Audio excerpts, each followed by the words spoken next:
In the heart of Iași, Romania, the world's top gamers have gathered for the ultimate showdown. IESF brings heart-stopping matches across a variety of gaming genres in an electrifying experience that celebrates the passion and dedication of esports athletes from around the globe. This is more than just a tournament. This is where champions are born, legends are made, and anything is possible. Get ready to witness the ultimate display of skill, strategy, and heart. The IESF World Esports Championship. It's about to take your breath away. Do you think you've got what it takes? The challenge will be tougher than ever.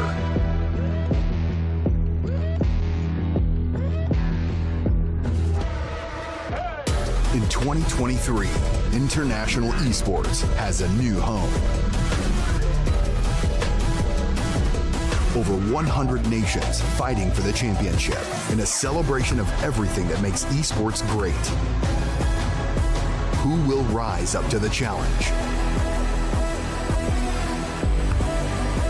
Who will be the world champion?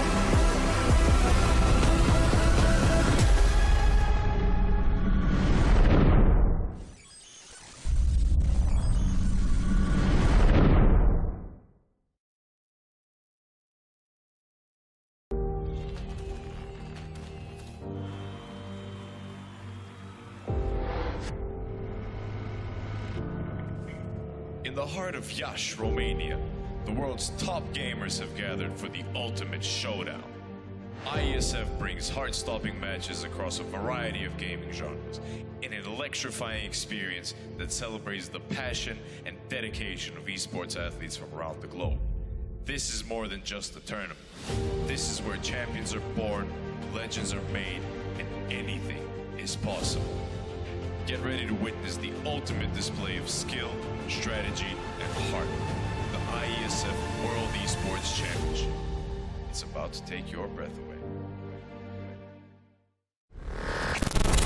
Do you think you've got what it takes? The challenge will be tougher than ever.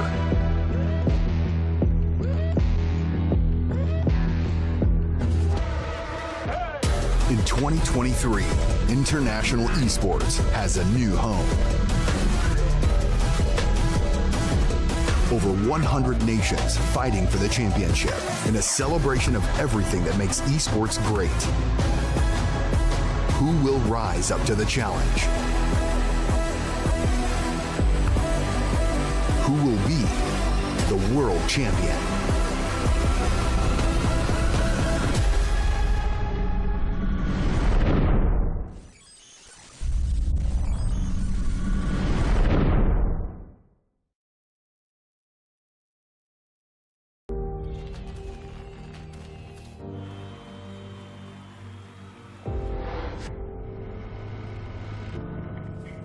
In the heart of Iași, Romania, the world's top gamers have gathered for the ultimate showdown. IESF brings heart-stopping matches across a variety of gaming genres in an electrifying experience that celebrates the passion and dedication of esports athletes from around the globe. This is more than just a tournament. This is where champions are born, legends are made, and anything is possible. Get ready to witness the ultimate display of skill, strategy, and heart. The IESF World Esports Championship. It's about to take your breath away. Do you think you've got what it takes? The challenge will be tougher than ever.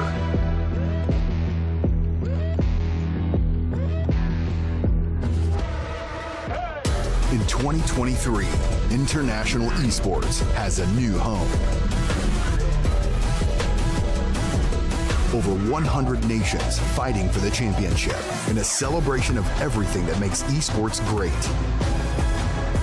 Who will rise up to the challenge? Who will be the world champion?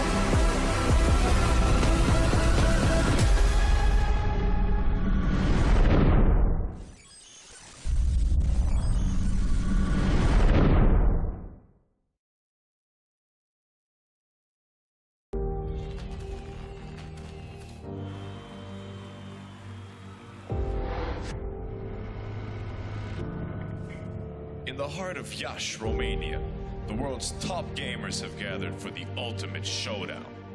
IESF brings heart-stopping matches across a variety of gaming genres in an electrifying experience that celebrates the passion and dedication of esports athletes from around the globe. This is more than just a tournament. This is where champions are born, legends are made, and anything is possible. Get ready to witness the ultimate display of skill, strategy, and heart. The IESF World Esports Championship. It's about to take your breath away. Do you think you've got what it takes? The challenge will be tougher than ever.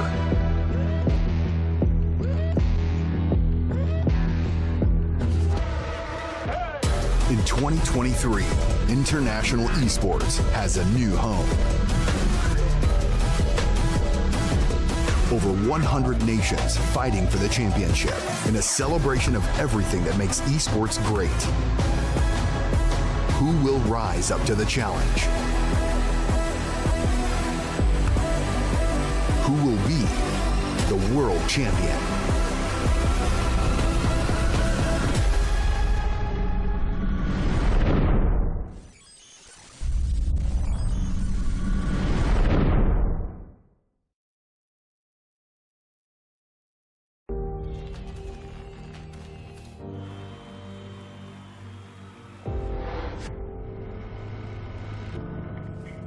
In the heart of Iași, Romania, the world's top gamers have gathered for the ultimate showdown.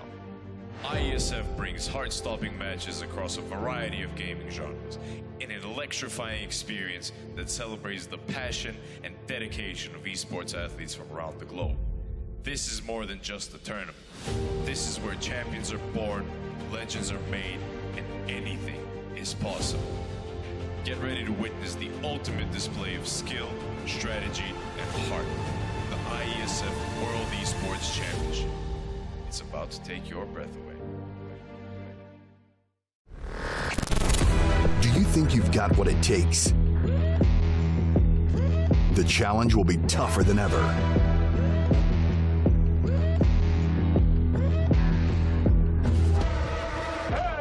In 2023, international esports has a new home. Over 100 nations fighting for the championship in a celebration of everything that makes esports great. Who will rise up to the challenge? Who will be the world champion?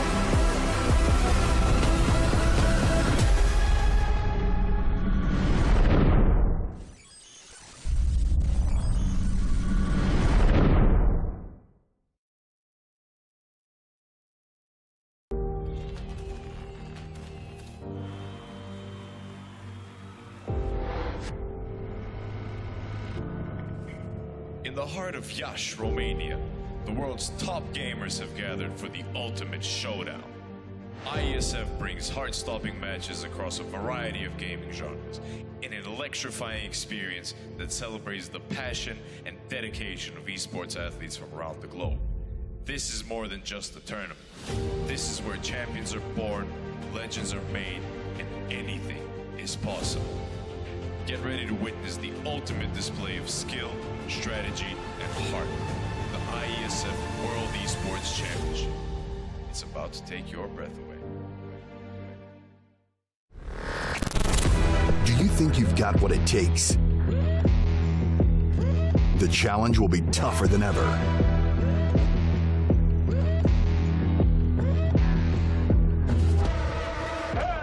In 2023, international esports has a new home. Over 100 nations fighting for the championship in a celebration of everything that makes esports great. Who will rise up to the challenge?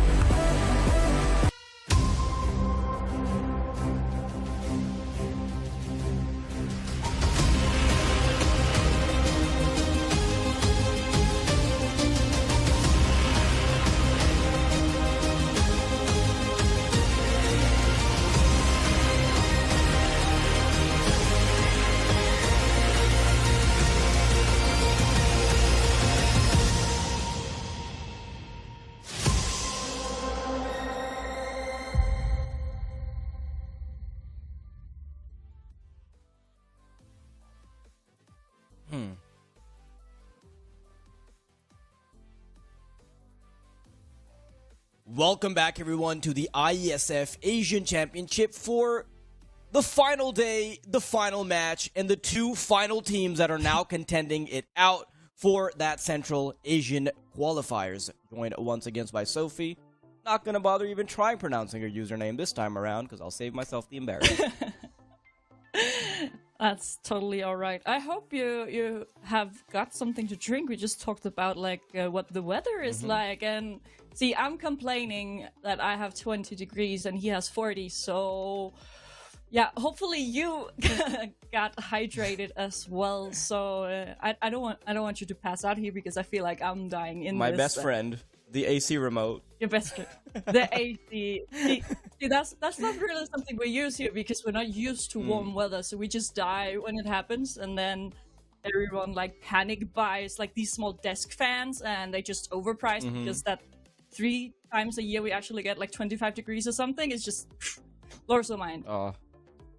It's so nice and cool when I get 25 degrees here. I'm like, yeah, okay, time for a leisurely walk, honestly. But yeah, I do wanna quickly move on over to the match at hand today, though. It's the final match, very exciting stuff, and it's actually going to be a whole lot more competitive than some of the matches we've seen before. Kyrgyzstan versus Kazakhstan.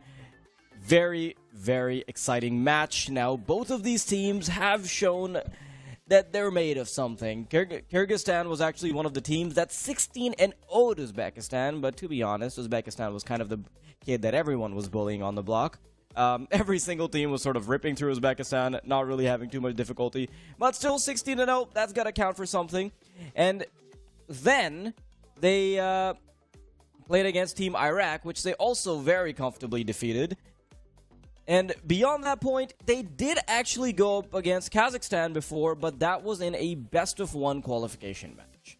So we don't really have too much information about how they play against good teams, but we do know that there is, in fact, a bit of a rivalry going on because Kyrgyzstan, they've lost once to Kazakhstan, and they don't want to make that happen again. With how close of a game it was, I'm sure that they could still turn things around. I want to say for the first time, I actually know one of the players. I actually have some info on one of the players, Yami from Kyrgyzstan, playing for Team Spirit. So she's competing in the EU region. So finally, I have something I can relate to. But yeah, I'm really looking forward to see. And I'm just gonna say from the start, like I'm gonna butcher the names because I feel like Kyrgyzstan and Kazakhstan, that's very close to each other, so I'm just gonna be probably like red flag, blue flag. Then no one will make fun of me for forgetting which is which. I think you're almost inviting getting made more fun of by saying those, honestly. What do you mean? It's a red flag with a yellow thing and a blue flag with a yellow thing. We got a veto as well. And no Anubis, no Vertigo. Gotta say. Yeah, talk about red flags, right? Yeah, Overpass is the first map. Don't really see that too often. That's been picked up by Kazakhstan. I'm really happy to see that they're leaning into something that is not Mirage and Inferno, because I've kind of felt like hitting my head against a wall for the past few days with how much Inferno and Mirage I've seen. Like, seriously, guys, I'm actually done with this. So much Mirage, and so much of it has just been, like, very, very one-sided games. Like, at that point, like, why download the rest of CS, right? Just delete the rest of the files. Well, why bother? Why take up that hard drive space if you're not going to play those maps? But Overpass being the first map, going to be very exciting to see. Kyrgyzstan on Mirage. Now, that's a bit of a worrying first couple of maps, in my opinion, because Kyrgyzstan is never being in the position where they're actually leaning towards sort of having a comfy pick, right? Kazakhstan, they've gone for a comfort pick, and then Kyrgyzstan, they pick a map that is going to be middle of the road regardless of which team you pick it up against, unless you're like talking about super specific stuff at the tier 1 level. And because of that, Kyrgyzstan is going to have to struggle probably the most on the first 2 maps. There's a very good chance that Kazakhstan can win out Overpass, and then Kyrgyzstan just sort of have to fight back from an 0-1, which is definitely going to sort of fuck around with the psychology of the players. That's probably going to be a big component in this game, especially when two of these teams are so close. Yeah, and I just think now I can only talk about how I know Yami and from her season in ESL Impact, but Spirit, they had a pretty rough season. They didn't actually win any of their matches, and even the worst ranked team in their group, Aces, they picked Mirage against them and they got 2 rounds. And I know, of course, she's just one player of the entire Spirit team, but if I have that in mind and then they go into the Mirage, I think maybe just the Kyrgyzstan team just has worked on something, and that's again the thing. I know Yami as a player is someone that's always out there and practicing, and I'm pretty sure she gotten the rest of the girls up and say, yeah, we gotta take this seriously, we gotta be out there, we gotta be representing Asia, because of course that's kind of what's needed, and everybody wants to do that right now. It is only moving forward. If you want to become known as one of the best female players, now is the time to start being really competitive, because it's only going one way, and that is up. So if you get on the bus now and just rides it all the way through, then you can be one of the few we might remember in 10 years time, I think. Well, there's a very good chance that this turns into sort of a carry versus carry competition, right? Maybe not for the side of Kazakhstan, but I think for Kyrgyzstan, there is the case to be made for like sort of 1 or 2 of the players just being at the top level, and everybody else kind of being along for the ride, not really taking away from any of the teams, any of the team members just yet. But you can often see that there are skill disparities in some smaller regions, even within the team. So I don't personally expect it to be sort of like an even-Steven show like we've seen from some of the teams. We've seen that from Team India, we've seen that from Team Palestine for the male division. But we'll see how this one rolls out. Final match of the day, first map of the best of 3, Kyrgyzstan versus Kazakhstan.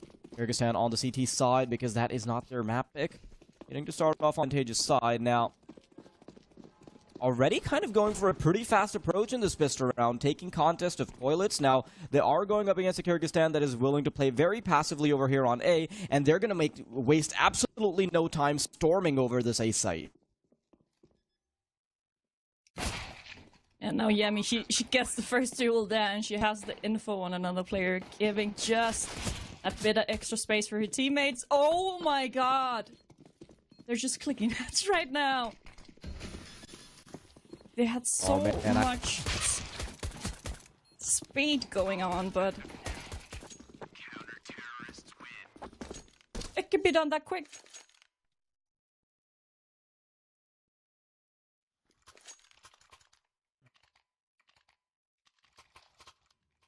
I believe that is Worcy, by the way, the player titled Calf on the stream. That's just when you're a bad boy on Valve servers, that's what happens. You get muted, and then tournament organizers have to unmute you. Yeah, then you're being demoted to an animal, and I feel like that's kind of insulting, and that's my surname. So Valve maybe think about not being so discriminating against animals. We are very, very sweet people. I gotta say, but the speed is something Kazakhstan is keeping, and they will find Destroy Slay. Was it Destroy Slay? I didn't see. And they actually have the advantage now. And they got a rifle to work with, but Sky Charlie goes down to Yami. She has been on a roll so far. 5 kills in 2 rounds. Looking for the 6th.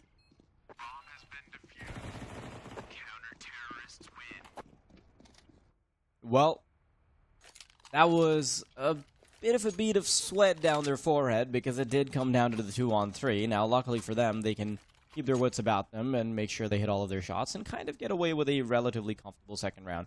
Problem is, they've lost a few weapons in this process, which means they're going to have to buy down to just that FAMAS, just that MP9, and on a couple of those players. So, there we go. Worcy has graduated to normal person from CAF. But yeah. I'm just glad that Kyrgyzstan are sort of focusing on that utility, you know? They're not sacrificing utility just to have some better of these weapons, which is what we've seen a lot of these two teams do haphazardly, just trying to get their... just trying to get out there in terms of firepower, which really doesn't make a whole lot of sense for CS. Ooh. Kyrgyzstan actually having a very strong start early on. Aggressing in short. We've got 2 players already fallen for the T side. And although a refrag does come through, okay, there it is. Nira able to quickly make the big equalizer happen. Now, Destroyslay is kind of stuck in the corner, has to move out because of the Molotov, but that still incentivizes her to peek out and still ends up winning out the duel. Oasis keeps the numbers in check, but the numerical data for the health definitely doesn't favor them. Yeah, having to figure out which way they gotta go, and the thing is, she already made noise. Yes, she's actually making a lot of noise, so they know they're coming from short, and that means... And now I'm thinking, is it... You gotta help me. So I would say that it should be, like, Dark Sky, just without the A, but, like, how would you say her name? Just... I need an adult opinion. I have a rule. When somebody doesn't leave vowels in their name and I can conveniently call them a nerd or something, I will take that opportunity. So that's not Dark Sky, that's Dork Sky. That's Dork you Sky. gave me the opportunity. Yeah, I mean, you let me input the vowels, so I'm gonna take my best guess. No, but I'm pretty sure it's just Dark Sky. But I'm thinking Dirk. if you try to say it without a vowel, it sounds more like Dork than I gotta say that. But well, we're gonna have to hold that thought because Kazakhstan is about to go very hot here on B. The player in Toxic not being taken care of for a very long time, but Lana Banana and Charlie, they're able to quickly make quick work of a couple of these players. Now, Keto and Yami getting ready for that 2-1-4 retake. They've got the money, so not surprised that they're still trying to put a dent in the economy of the T's, but Kazakhstan immediately bounce back on their 4th.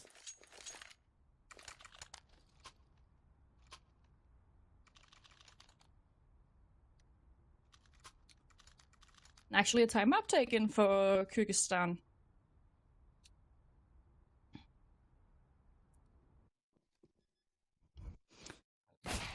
Yeah, I gotta say that pistol round that was beautiful.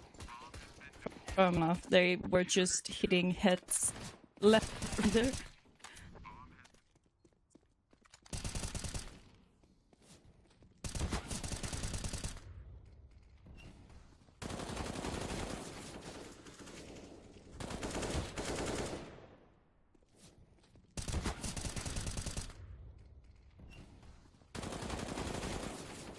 I mean, I was starting to get worried that maybe Kyrgyzstan gets away with a little bit too much early on, but that doesn't seem to be the case.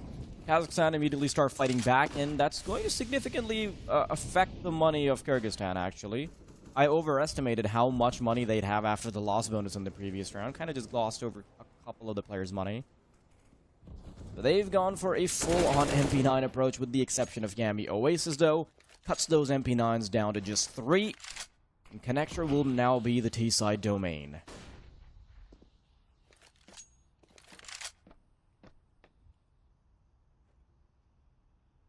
Yeah, and again, like we saw early on, they're playing on the more passive side, and it's kind of the thing you have to do when you have an MP9. It's just not working, trying to go for the long-range duels. You are in kind of the biggest disadvantage, I would say. And Yamishi is going to need help. She is mollied away from side, not being able to participate just yet. And Keto actually trying to go out and do some damage control, but they get so much damage done on so many places. Where you see sneaking up around the smoke, finds the kill onto Insomnia, but Sky Charlie lurking around Dices. Finds 2 kills before Yami appears out of nowhere. Like, yeah, with with that amount of HP, it's not really looking too possible for her. She found an MP9. Yeah, I gotta say, don't just fall down from heaven. That would be kind of sad. Don't be like me and just go full speed and think you hit the water and then just jump into the ground. It's actually a very dumb way to start. Like your CT round, just losing 38 points of health. Yeah, but it's more fun that way. It keeps you on edge, you know? If you ever had those moments where you have 1 HP remaining and suddenly your aim works a whole lot better? It's like, yeah. It's kind of self-inflicting the damage just so that you would have that extra aim straight off the bat if you're playing a headshot angle. Please don't do this in matchmaking. Please do not take my advice. Unless you want to get banned from Valve servers for griefing. Do it if you're playing with 4 of your friends. And you set it ahead of time. I'm gonna be trolling. Then you can do whatever you want. But with randoms, it's not recommended, I gotta say. Unpopular opinion. I think if your friends are doing it, if your friends are griefing, and like even if they've said that they're griefing, you should secretly report them anyway, because Overwatch doesn't have context, and they're gonna get banned once, right? And then they're gonna be on their toes for the rest of their life. They'll never grief anyone's game ever again.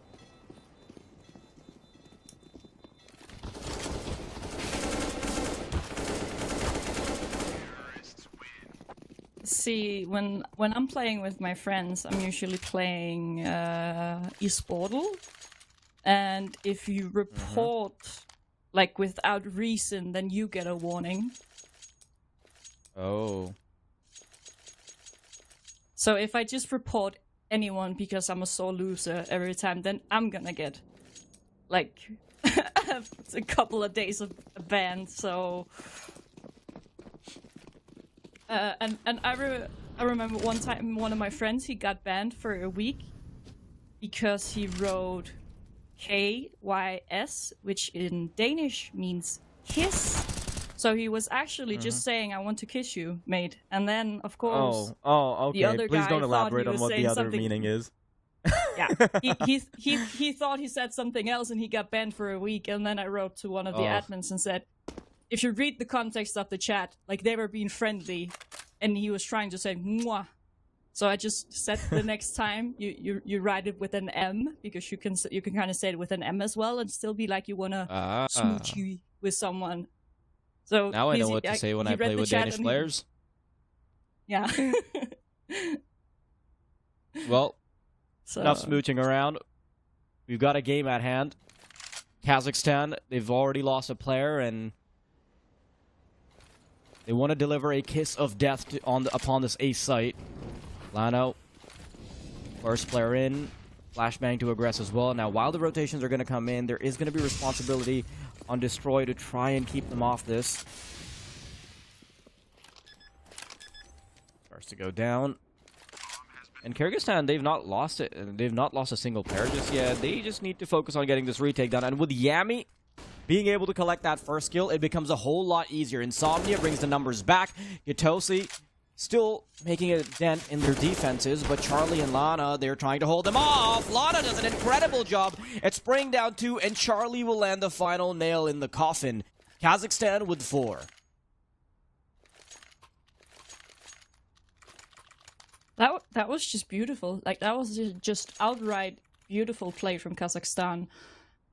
Setting each other up, finding good post-plan positions, because I got a bit worried. There were 4 people just standing on top of each other on site, but they actually, because they used the utility so good, they get the opportunity to spread out and actually find better angles. And they were just ready anywhere. And now, once again, Kyrgyzstan going for the pistols.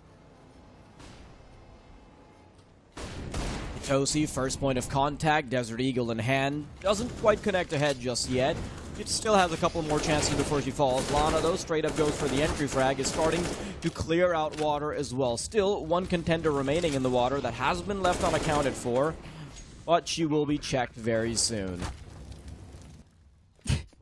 Kazakhstan actually doing a really good job on their T side. All of a sudden, you know, yes, Kyrgyzstan get away with those first 3 rounds off the back of the pistol. But Kazakhstan, they've not rolled up because of an early deficit or anything. 5-3, and I wouldn't be surprised if they can look even more going forward. You know, that's something we saw in the previous match as well, where we saw that initial fight. It was like 3-3, but then that map ended up ending 16-5 anyway.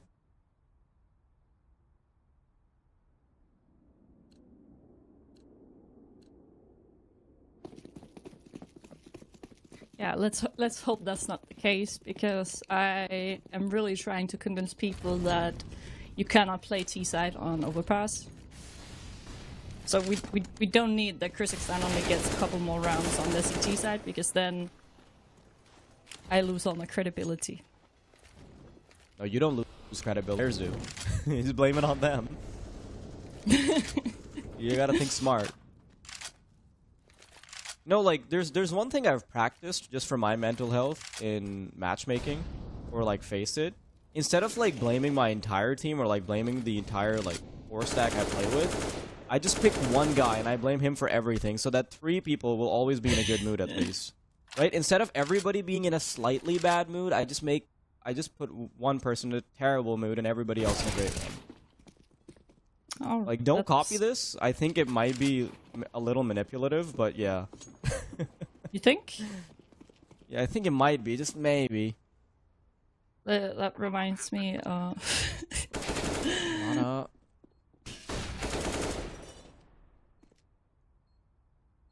Destroy coming in to do some damage control, but just in a hard position, and they are so far down banana. The duels are not gonna come easy, and Oasis is gonna be the first point of contact, and they are not ready for her now. Yami, she's had a really good start. Molly's good, keeps Nira back, but Insomnia got the lineup perfectly. But what you're saying, it just reminds me of like a meme I've seen going around, where someone said, like, we should just like pin all depth in the world on like one person and then kill that guy. And then someone's like, I think you just invented Christianity. Okay. Kind of the same concept. Well, it doesn't work that way. You know why? Because people just end up making more dead. Yeah, exactly. Well, Destroy, taking control of Connector. Okay. Got the C set. They're starting to... Oh, I was starting to have hope. Thought maybe the pistols were gonna run away with it. But no.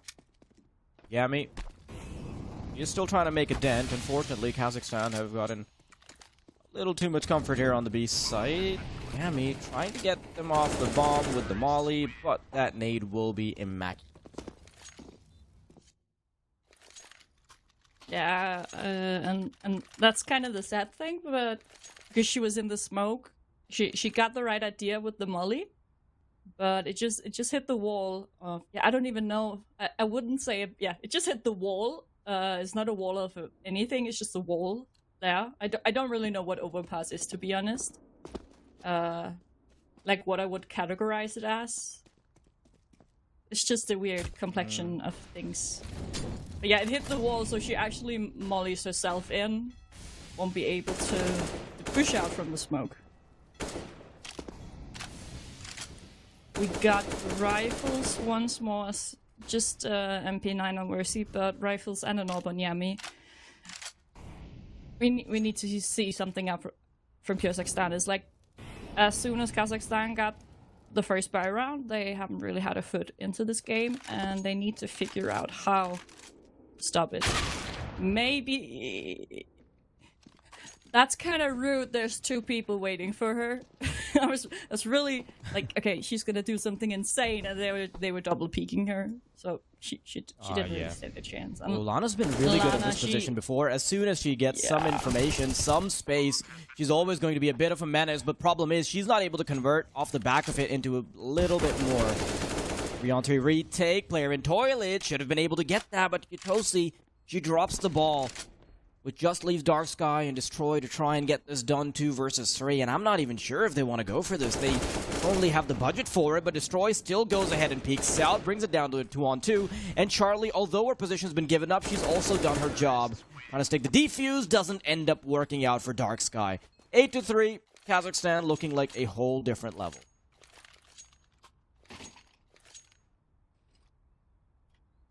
And this is what I was kind of talking about when it came to, you know, Kazakhstan sort of nudging Kyrgyzstan into a couple of maps where they could potentially have to start off 0-1. And the second map, it's not going to be like it's a favorite for Kyrgyzstan either. It's Mirage. I mean, who the hell does not know how to play Mirage? Except me, of course, because for some reason my teammates will get very mad at me for not knowing the instant window smoke. See, I feel the same way. And now we gotta see something come out of the pistols. Oh, Dark Sky will get the advantage for Kyrgyzstan and Destroy. Found an AK, she can wrap around, might find the timing here. Bomb goes down, and now Insomnia on her own. Finally feels like we're watching Asian female CS again.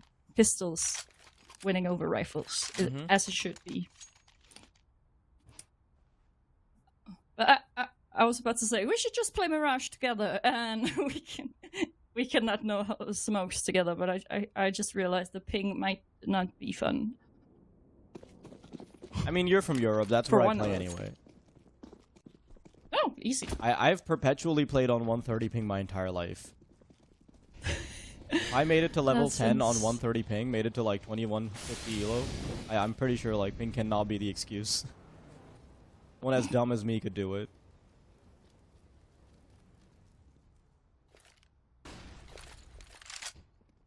Goes out a nade though. Ooh, Katosi, that's a very well-timed nade. Brings 3 players within 1 headshot territory, but Katosi's not able to convert more than just 1. Fortunately, her teammates are right around the corner. Couple playing from water. Oasis, though, fighting back. Fortunately for the CTs, though, it still has to come down to the 1v1, although they played it beautifully. Destroy coming in from short, and Insomnia has no clue where that final push will come through from. The matter of whether or not Destroy waits for the bomb plan. Headshot angle collected, or rather connected.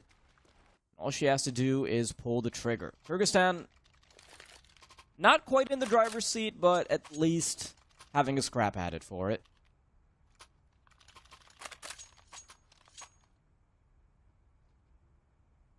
Yeah, and it's good to see they kind of find their way back in, but I'm still feeling worried, because if they have trouble keeping Kazakhstan back, what do they do if they decide to be aggressive on their CT side?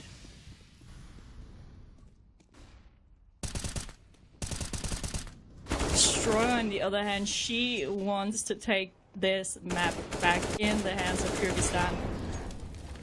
Will go down to Sky Charlie, but still the advantage for Kyrgyzstan. Very heavy towards speed. They need to rotate a person up. They lost all the mid control now.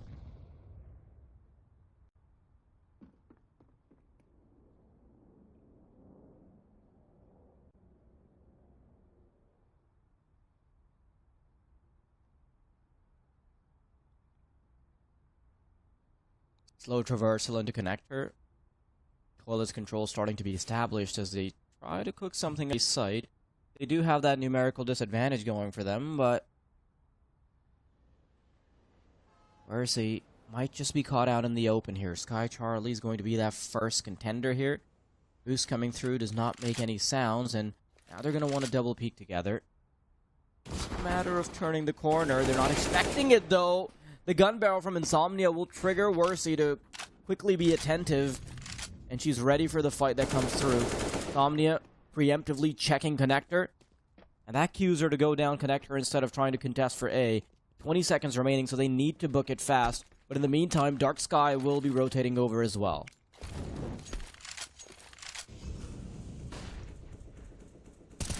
And they have to go over short. She will find the first. The trade comes in. There's still just enough time for the bomb to go down. And Yami just doesn't have the HP to even have a chance in that duel. And look at the buy going into the last round of this half.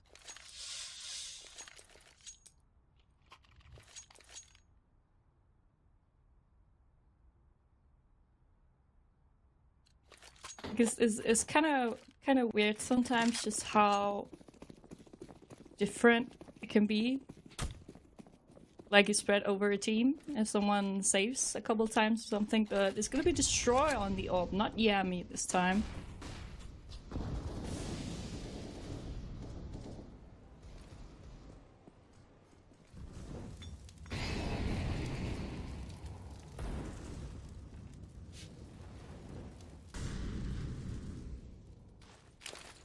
So she's just keeping put down and connector, not gonna be wanting to take that fight just yet. And Lana, in the meantime, has full mid control. No, Skitosi is stuck down, and connector will find her as well.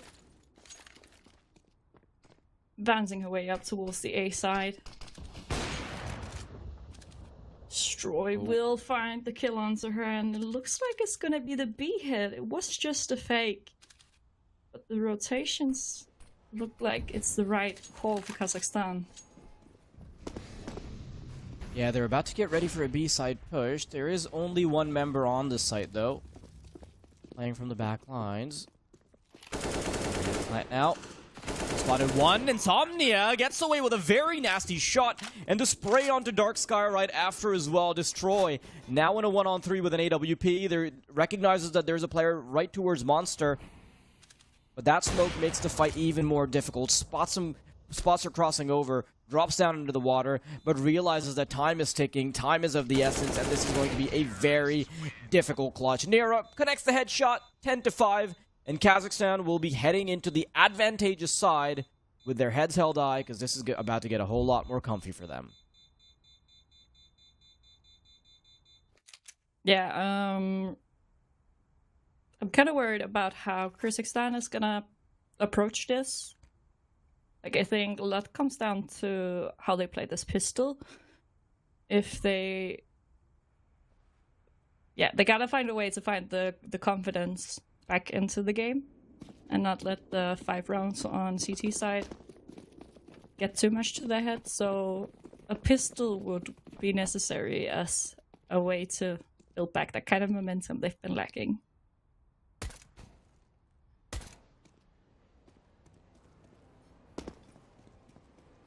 Yeah, momentum is the key word, right? Because it's also something that is going to later plague them once they head on over to Mirage.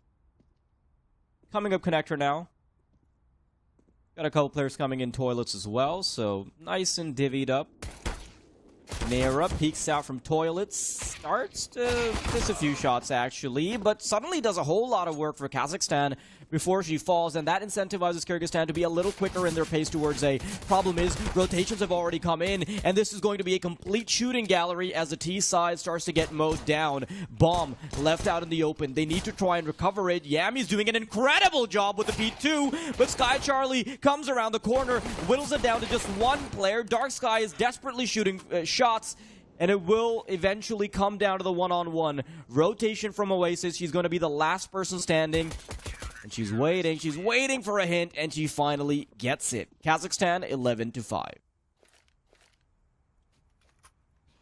Yeah, and see, this could actually be enough to kind of tip over Kyrgyzstan, because they had every opportunity. They come 5 people, and there's just one person playing around Divided, and they lose 2 players moving up Banana. That's just not something that's supposed to happen. They're lucky they have Yami to hit some awesome headshot, but it's just not quite enough, and she will be taken out by Insomnia very early on. Got these small fast pistols, and now a rifle upgrade for Versi. Ooh. These Tech 9s are potentially about to get very, very dangerous. Kazakhstan, though, I mean, they've got Lana Banana in the back lines with the MP9, so very good chance you can just overwhelm with that. But the problem is, Dark Sky has gotten her hands dirty down in CT spawn. rather towards bank, sorry.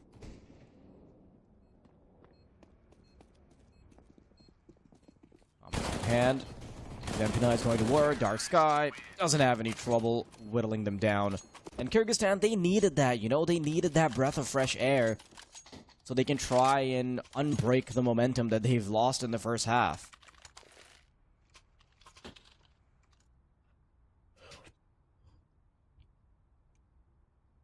See, with you saying CT spawn, I'm just imagining someone calling A side like CT spawn in like mid round, and just everybody being confused, like where? What are you talking about? Default CT spawn? That doesn't make sense. Kidding me?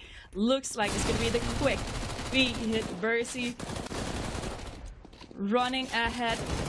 Tosi helping in destroy. This is a team playing, and the teamwork's doing pretty good, I gotta say. Another molly to go. Heaven. She's not coming out from there. Not yet, at least.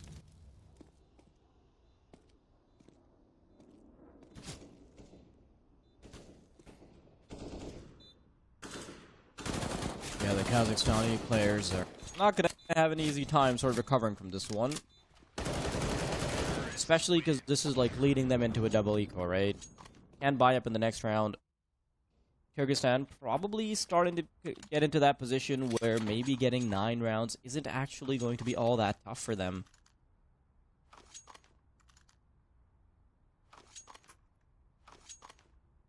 Kazakhstan probably going to have to play off the back of MP9s even in the next round.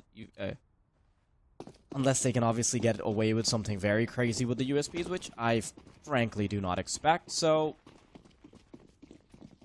honestly, kind of surprised that Kyrgyzstan are able to start. Gotta say, if they were just pushing up ramp here, it could have been a lot more damage. I feel like anytime my team tries, yeah, we're just gonna go fast up there, and then they're pushing with 5 USPs, and we just lose 4 people, and we sit there like, yeah, that was horrible. But it seemed like they were ready for it, and already got some players in playground, just given that extra bit of space. Now we got rifles again.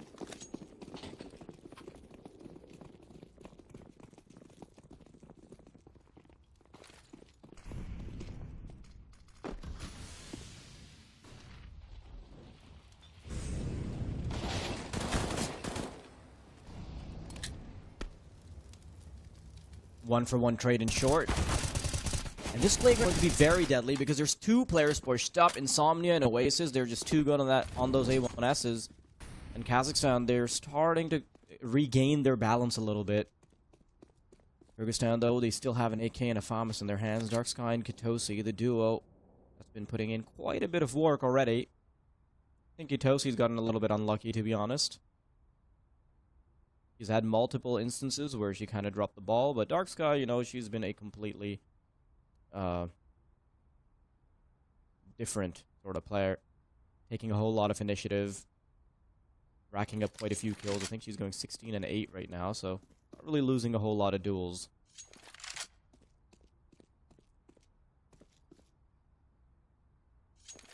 Never mind, I think it was 16 to 12. And Kyrgyzstan just having to try and take a risk, figure out where do we feel comfortable trying to take some map control. And they got the utility to work with. They have smokes, molly, nades, and flashes, so it is possible, but are they going to be ready for the play behind, guys? They are now. She drew the smoke at the wrong time, but Insomnia still lurking behind truck, and now Dark Sky.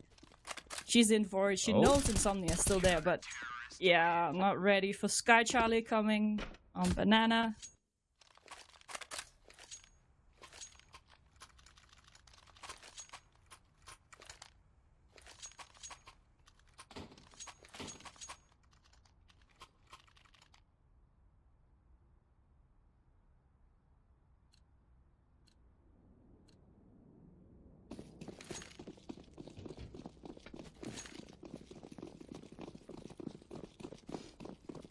It looks like we're gonna go to B, and it looks like it's gonna be a fast play again.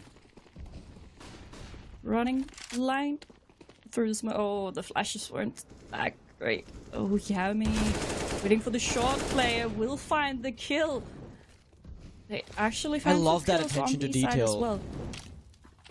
The fact that they let Yami kill around closer to Monster just to make sure that she can cut off the short rotation as well.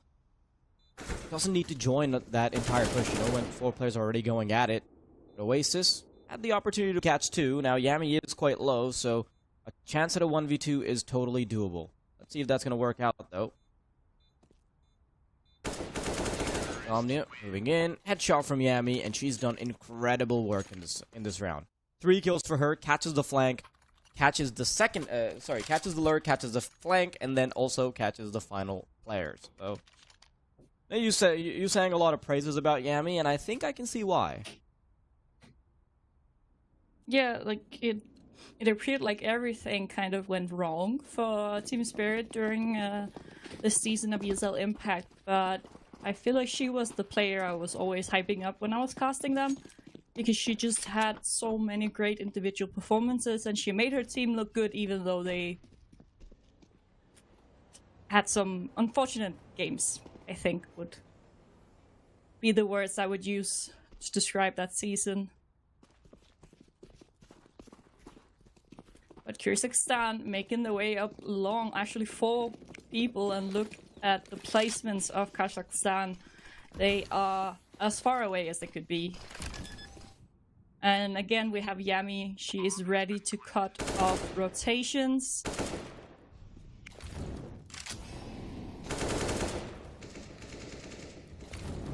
Gets the help from Dark Sky, but she's gonna be found by Nira. Doesn't really have the HP anymore to keep fighting. How well are they gonna try to defend that AK? I'm wondering. But Lana is in the meantime making her way onto A, where she meets her demise. Not much fun to write home about that experience. And they catch Nira out in the open as well, bringing Kyrgyzstan to double digits. And remember, Kazakhstan, it was a 10-5 half, so they got 2 rounds on the CT side so far. Yeah, and keep in mind, they've played before, right? Kazakhstan and Kyrgyzstan, they've played before, and Kazakhstan won 16-11. So there's a very good chance that Kyrgyzstan, at the very least, tops that performance, or potentially even turns things around. Like, these are not teams that are too far apart from each other. Kazakhstan definitely looked a lot stronger on the T side, but now Kyrgyzstan starting to move into B. Lana missing a few shots, but eventually is able to find her footing. The bomb is desperately getting planted, and I'm not sure how, because it's right under their wing. Mercy and Yami now in a 2-on-3. I think they thought for a second that they had gotten her off the bomb, but no. It all comes down to the equalizer. There it is, though. Audio cue. Yami pulling out the gun right in time. Oasis now in a 1-on-2. But this is very doable. Yami, she's found herself in this position before where she doesn't have the HP, and she's still been able to clutch it out. Oasis, yeah, realizes that there's simply not enough time. And there it is. The 11th for Kyrgyzstan, despite the initial disadvantage. See, I thought that round was gonna go completely different just by the fact it took them way too long to smoke the molly. So they took so much damage going in. The flashbang they threw flashed themselves. And then just the whole thing about how they get the bomb down. There's literally a player, like, trying to move forward in the smoke, not moving because she's walking into the person planting the bomb. Like, it was... I don't know, man. It was a weird sighting for me, a weird experience.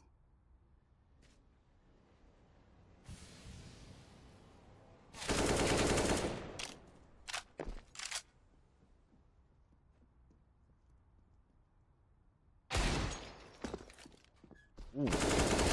Speed1 from Lana. Even tries to catch the boost player, but no avail because the reposition takes a little bit too much time. how are you feeling about your CT and T side opinions on Overpass right now? I feel like they have ruined my life right now. I have no excuse anymore for being bad at playing T-side, apparently.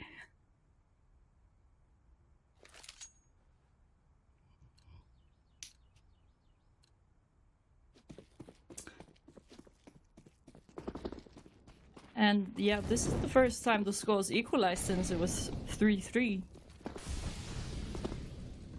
Because Kazakhstan, they just got so far ahead. And now, apparently, T-side overpass is just a new thing people are good at. But Oasis is lurking down behind the smoke. If they want to go up the connector, gonna have a problem. We saw Katosi having some good moments here, but Oasis, she gets a bit uncertain. And with the spam coming through, they get the feeling there might be someone lurking down here as well. And they get the position of the A player, will find the kill on Insomnia as well. And now they're moving up Banana as quick as possible. Can they cut off the rotations in time? Nades are flying over. And bomb goes down. Kazakhstan are surprisingly struggling a lot right now on their map pick. Not been able to piece together anything in terms of the CT side rounds, and bear in mind, their money's not looking great in the next round either, so when they go for this and inevitably lose because they're up against 4 players, it's gonna be hard. And they don't have a smoke to wave them off the bomb either.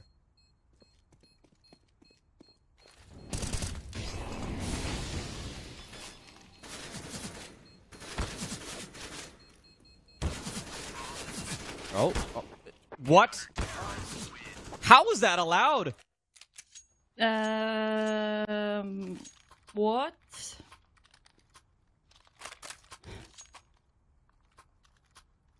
I was blinking, and then I don't understand.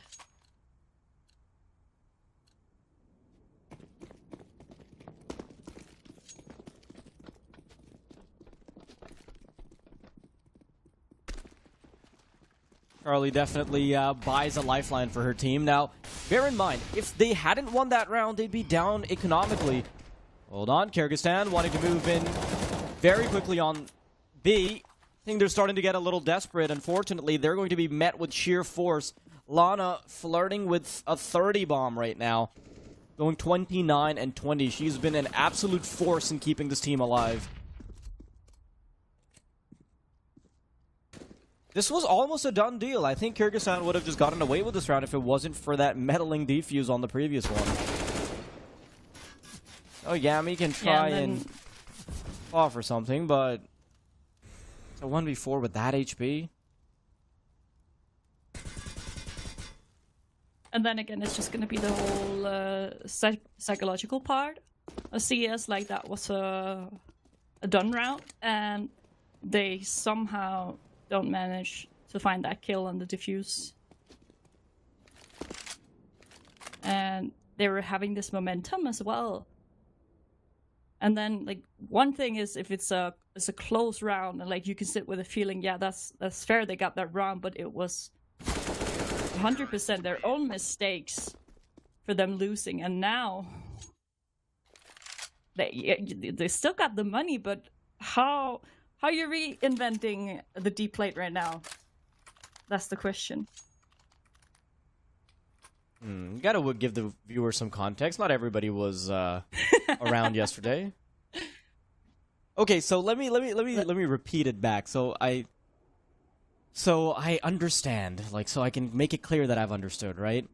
So yeah, this woman told me yesterday that there's a saying in Danish that basically says, how are you going to reinvent the deep plate? Which means, how are you going to reinvent the bowl?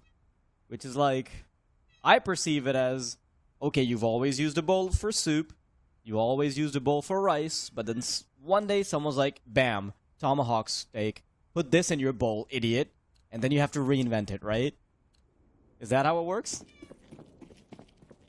Yeah, kind of.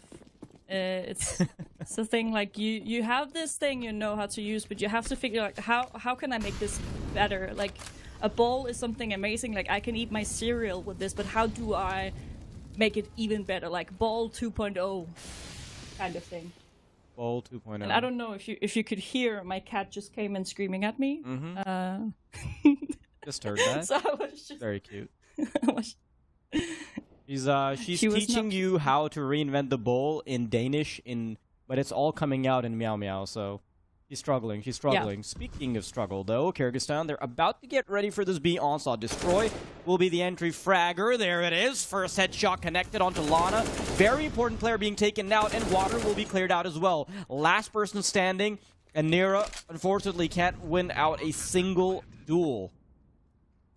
2 versus 5, and Kazakhstan immediately know that Kyrgyzstan have their number. They'll just have to back out of their fight, but yes, back to the Cats. Yeah, and that's the thing. Like, because I didn't immediately put down acknowledge her, she just left. It's like, okay, you don't love me. Goodbye then. So now my cat, I hate her. Oh, that's great. I But if I never tried to, realized like, how much picture her having up- a cat would, like, change my social life forever.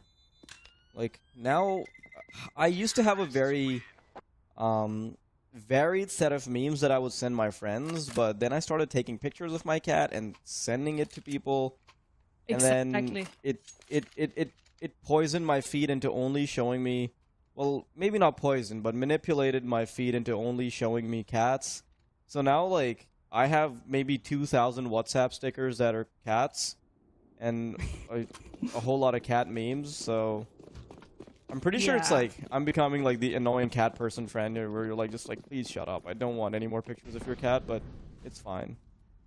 I'll live with the pain. And see, that's the good thing. I have crazy cat friends as well, so they get happy if I send them 50 cat pictures a day. Oh. Yami will find the first kill. Is she gonna get a second chance? Ooh, that could have been very bad. Only Kitosi going down, but got so much information, and the bomb's going first on Banana. The rest of the team is so far away. What is going on? Yeah, No? I'm gonna say I'm scared. I'm scared right now. Why is Verzi going with the bomb alone onto A side? Why is she running CT spawn with the bomb? This completely changes everything. Even if Oasis's gun barrel is spotted, the problem is they can simply call in the rotations. They can have all 4 players, all hands on deck, and they have nothing to worry about. 50 seconds remaining. That gun barrel being spotted also incentivizes Yami to fish her out with that Molotov, but luckily she's able to get a kill before anything happens. Kazakhstan now in great position. That player on truck is going to be oh so deadly. And Nira swinging out, gets a nice 1 dig, puts it to 15 for Kazakhstan. Kyrgyzstan, man, they've been so good at times, but then also dropping the ball in so many instances. That bomb should have never made its way up long. Not sure how that happens. So I don't know what the plan was, but imagine she got the control of the A side. Is she gonna just try and hold it off? Is she gonna try to get the bomb down? Because the rotations are gonna be there before her teammates. So they could just def the bomb. Like, no way was that gonna work out in the favor for Kyrgyzstan.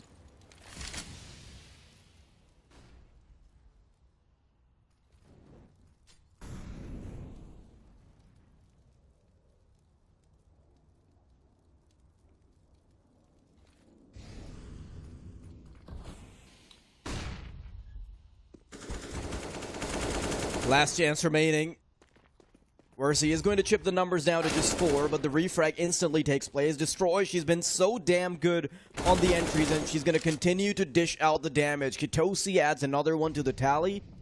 And Kyrgyzstan are getting very close to adding, or at least guaranteeing that 14th round.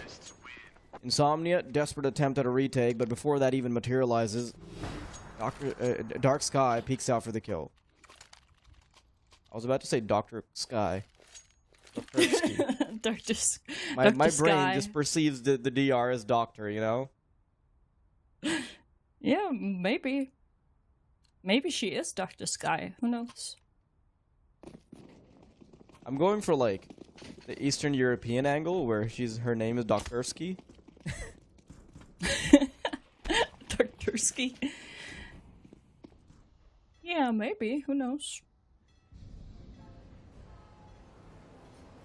And see, now, and that's my issue, because I usually cast in Danish, because then my mind just goes to Danish sayings. And I just know if I said that, you would just sit and be more confused than the thing with the ball. We'll have to come back to the Danish sayings in a little while, because right now we've got a very important round to focus on. We've got Deagles, we've got MP9, we've got an MP9 and M4, and Kazakhstan nearly catching the first casualty. Flashbang and Molotov to try and find some space for Charlie to try and move out. Versi, though, quick additions to the kill board, courtesy of Versi moving into connector. And now this could potentially be that guaranteed overtime. I mean, they're in great positions. They should comfortably be able to get the bomb down. If they try to make their way up connector, Versi will be able to catch them in the back. They just need to make sure they don't drop the ball now, because they've got 35 seconds, and they shouldn't be wasting any more time. Nera goes huge on the first skill, swings out, potentially could get more. Swings out from the left side of truck. The bomb is now dropped. She's waiting for reinforcements, but the reload is going to take a little bit too long. Now, bomb ready to get planted on truck, but Lana Banana is moving in with the AK, getting into a good position. Audio cue has been heard, so Yami will be ready for it. Can Lana close out the 1v2? It's not going to happen, courtesy of Yami's one tap. 15-15, and we march on into overtime. You know, I talked about how this could potentially be the battle of the carries, and right now, Yami's got 30 kills, Lana's got 32. And that's exactly what is happening.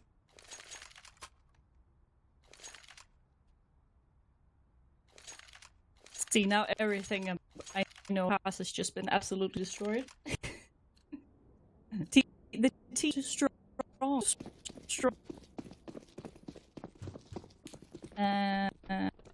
Oh, we're doing 10k.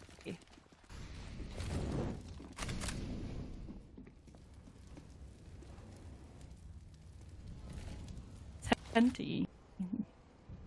That's.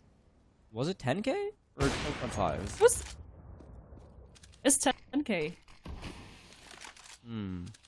It can't be 12 and a half when all 3k now.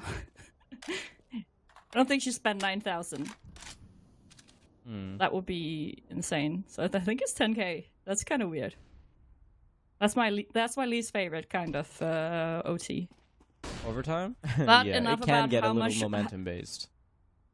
Enough about how much money they started out with. I like that Kazakhstan kind of trying to do something different, and that's the thing about when you get to OT, you kind of already used all the strats you had. So, like, are you just gonna do what worked, or are you gonna try something different? But right now, Kazakhstan coming out on top, but they're going for the B hit now, so the rotations need to come in. But I gotta say, Lana's on side, so I'm not too worried yet.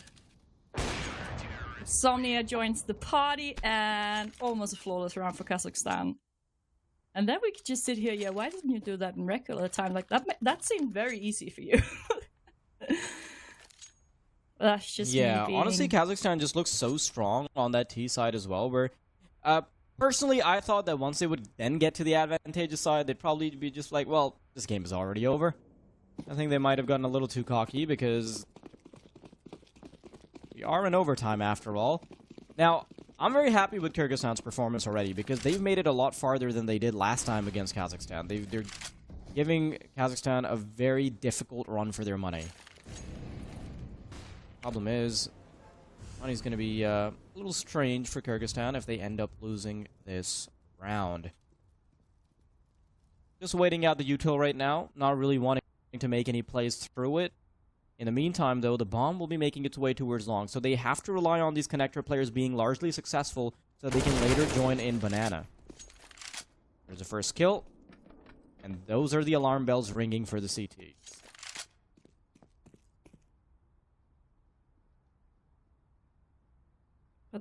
they're not like overextending Kyrgyzstan. They're still taking their time. They get the first kill, but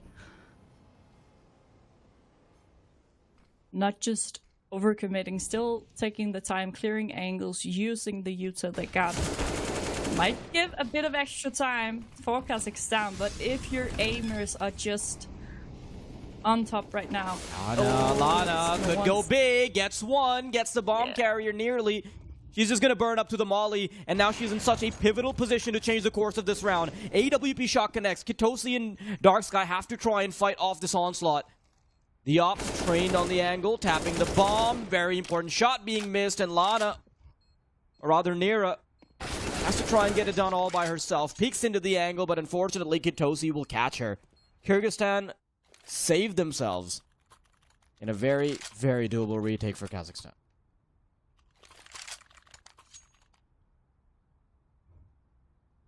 Lana's position was just so good there. Yeah. Crept up on all five of them. It's kind of the thing. I sometimes get the feeling you get a bit too like focused in the direction you're working towards, and you kind of forget the rotations when it's a more hectic kind of rounds. I feel like that's been an issue in all the matches we've seen. We usually have Yami ready there, but she was pressured as well, so she wasn't able to be the one to do it. But Oasis will peek over her own smoke before it pops. Also 1-for-1, but the boost on short would have been everything. But they're not committing.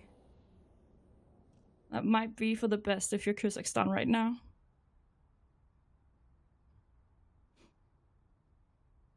Yeah, going all the way around, just wanted to commit to B this time. This boost isn't going to pay any dividends whatsoever unless that connector player actually decides to push in earlier. I'm pretty sure she's just waiting for somebody to try to go down connector so that she can be relevant later. 50 seconds on the clock, so still plenty of time to toy around with these positions, actually. A little bit of utility available as well. 3 smokes, 3 mollies, flashes galore, and an nade to boot.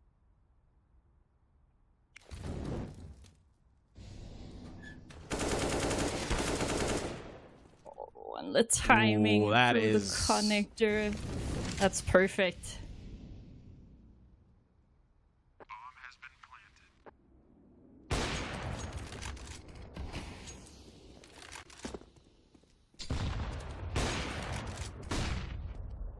That's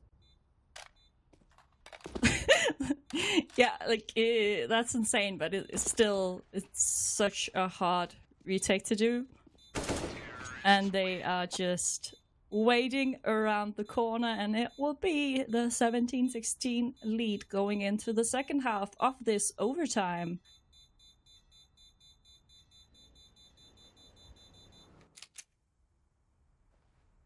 Yeah, now I think we can for sure say it's 10k. Because now I actually looked. I know I yesterday showed that my math sometimes isn't too good. But I think it's insane how Insomnia can go down to 1450. Like she's a big spender.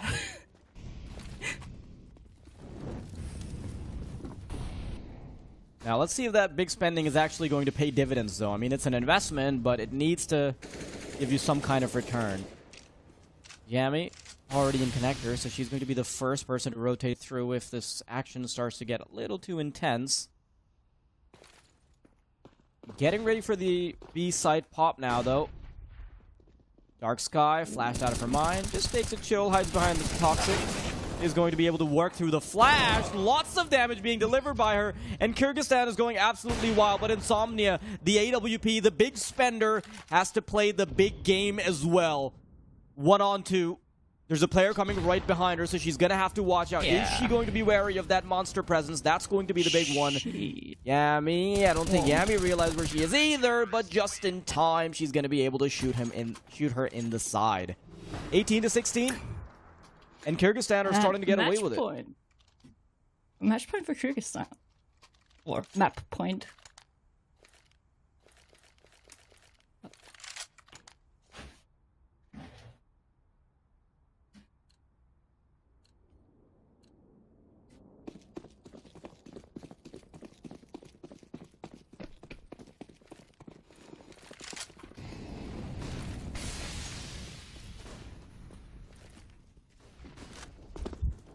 Oh, what do you do? What do you do when you are Kazakhstan right now?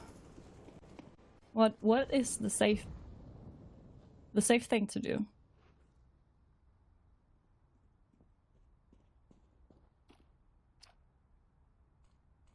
I mean, can they really gamble with safe plays? Lana able to get one. I mean, just trying to go for something safe might be more of a gamble than actually going for an actual gamble, is what I'm trying to say.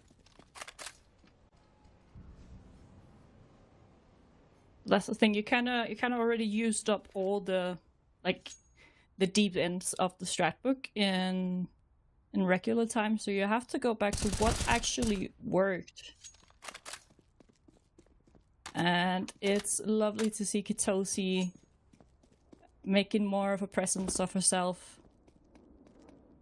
Oh, not too sure about that rotation though. Might be a bit too confident she only saw one. Because they're moving up long now.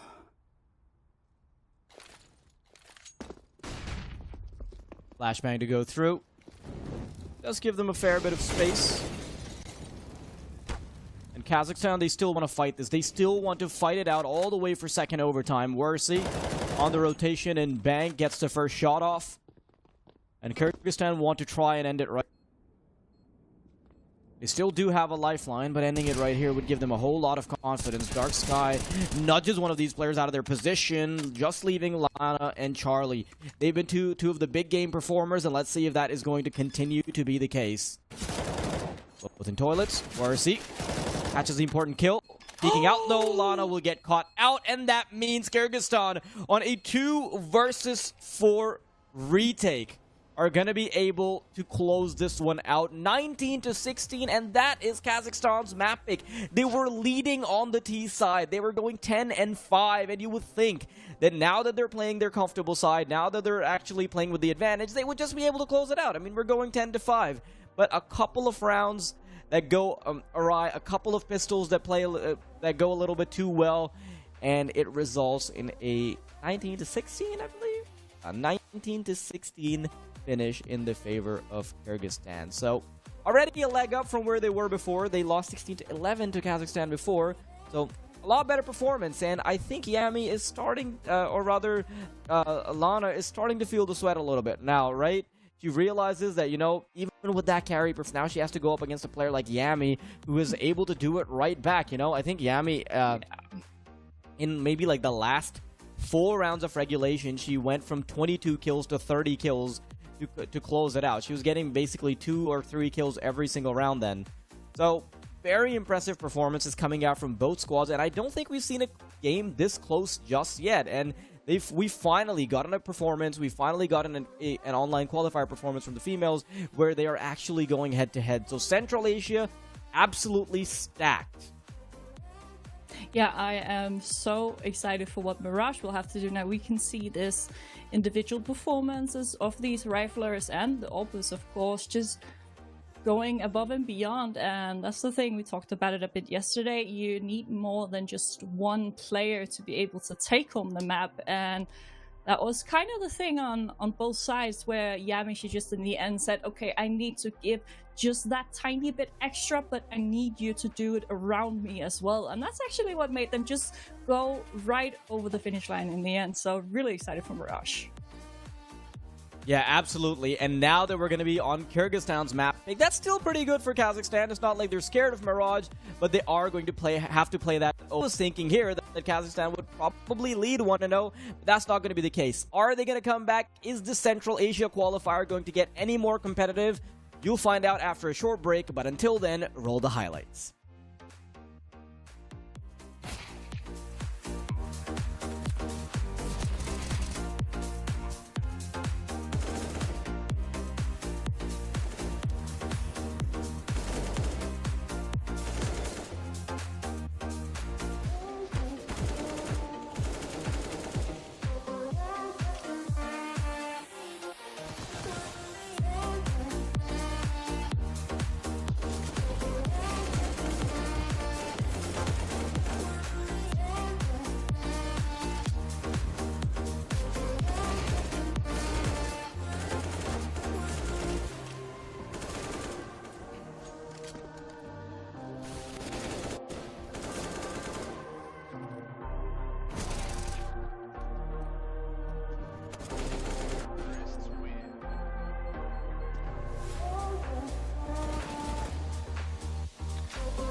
the heart of Iași, Romania, the world's top gamers have gathered for the ultimate showdown. IESF brings heart-stopping matches across a variety of gaming genres in an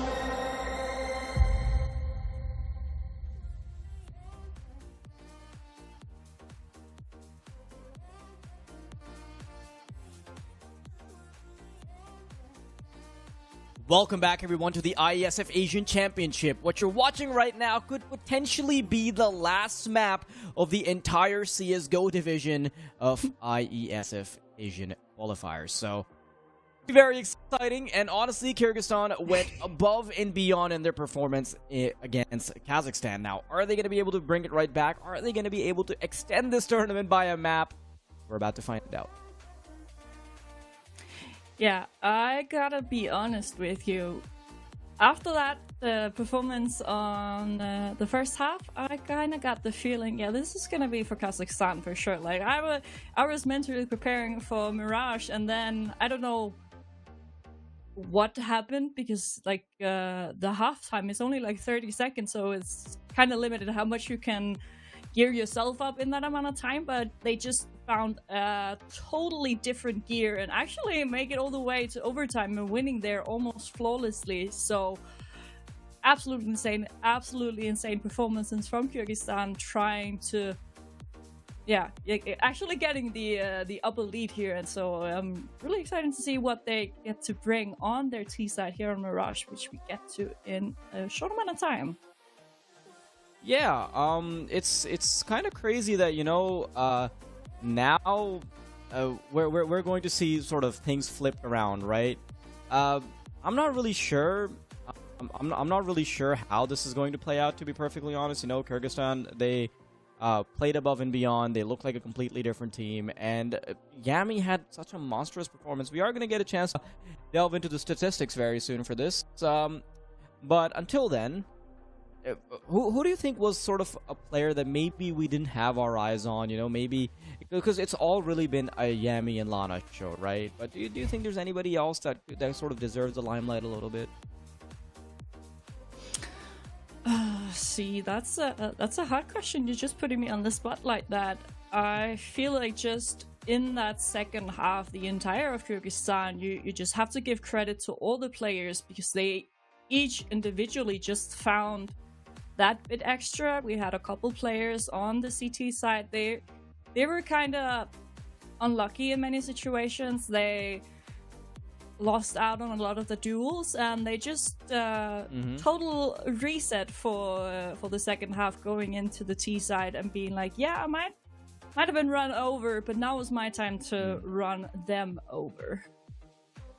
Yeah, well, I mean, yes, you could say that there was a lot of team effort, right? But there's still a couple players that did shine for me. I mean, we're going to quickly look at the stats, and I'll break down exactly why I think some of these players were better than the others. Now, Dark Sky, she definitely had a performance that was rivaling Yami, right? But what I think isn't being given enough credit right now is the fact that Destroy had not the fact that she had 27 kills, but time and time again on that terrorist side, she would continue to get entry frags. Entry frag after entry frag. It's just sort of a very difficult spot to be.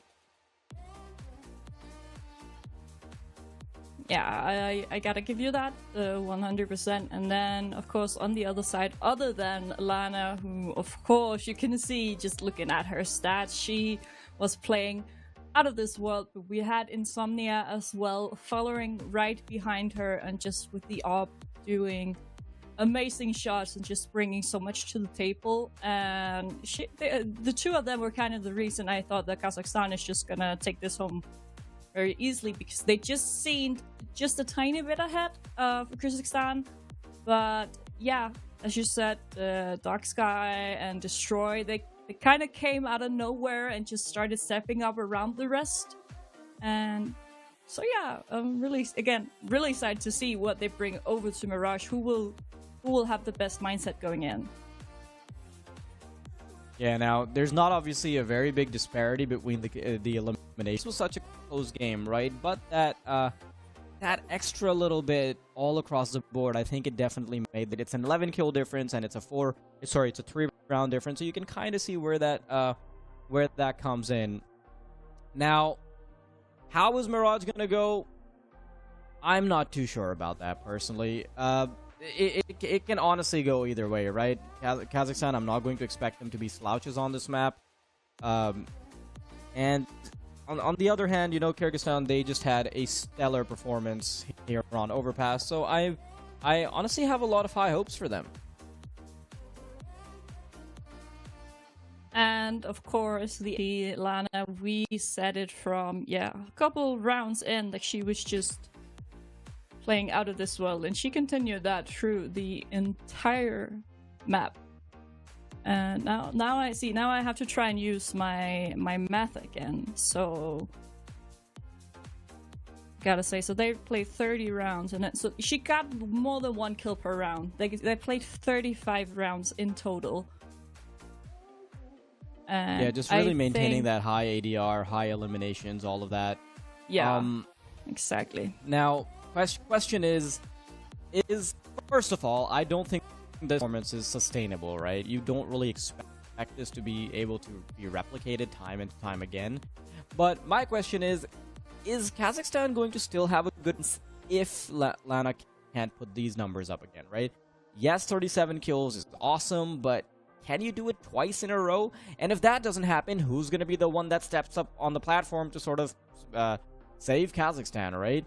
I'm really worried about this because the performance from Kyrgyzstan was a lot more even across the board, right?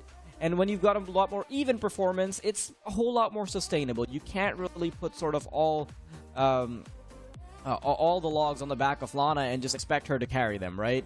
So I'm kind of getting worried for Kazakhstan, especially knowing that this Kyrgyzstani map. Yeah, and at the same time, Lana, she can go into Mirage feeling, yeah, I had a really good game in Overpass, but it still wasn't enough. So just the pressure being on her, having to deliver just that same amount, but still feeling like there's just too much responsibility, because how can she get the rest of the squad fired up? It's just not easy trying to activate your teammates. If you were the only one really outfragging the rest of the players, then how can you get more of a comfortable feeling and feel confident enough that your team around you will actually show the same level as you have played on the first map? So really hope we get to see the rest of the team just squatting up around Lana, showing we knew we didn't do our due diligence on Overpass, but this is Mirage. It's a new map. It's a new day, kinda, in a way. It's a new chance. Yeah.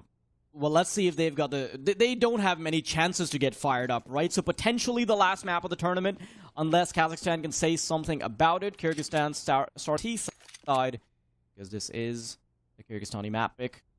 Kazakhstan getting to play the CT side again. Previously, by the way, they picked into the T side.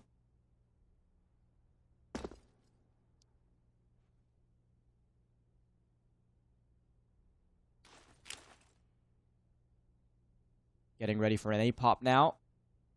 1 player in Palace. 3 on ramp.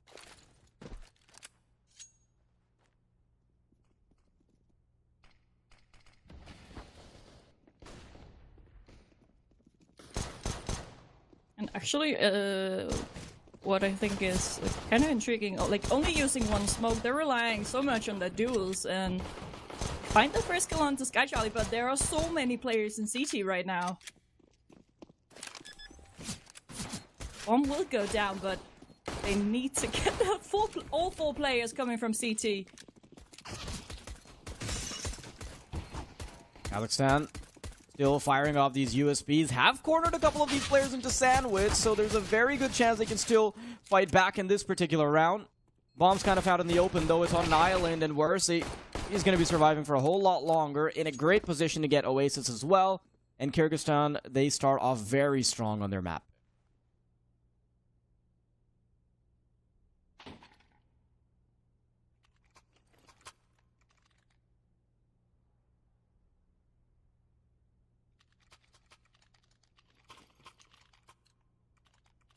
And one thing I've noticed a lot, and I feel like that's a general in women's CS, I feel like. But as a CT, when you lose the pistol, I don't think they like that often decide to force into it. It's usually that's safe, and when more people playing the A4, you're just not gonna have grenades in the second round if that's what you're going for. So just think that's a weird thing we see. Mainly it's just going to be USPs, maybe 2 upgraded pistols or 2 grenades, but never really see the full force in the second round.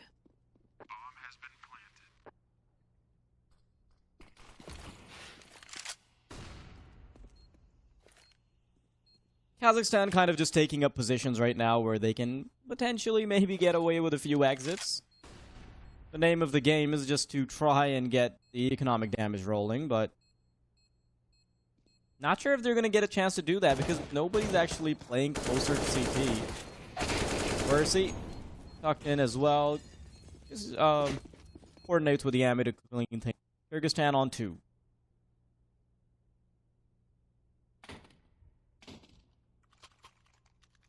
And see, now we get the buy with the rifles, and if you look at the util,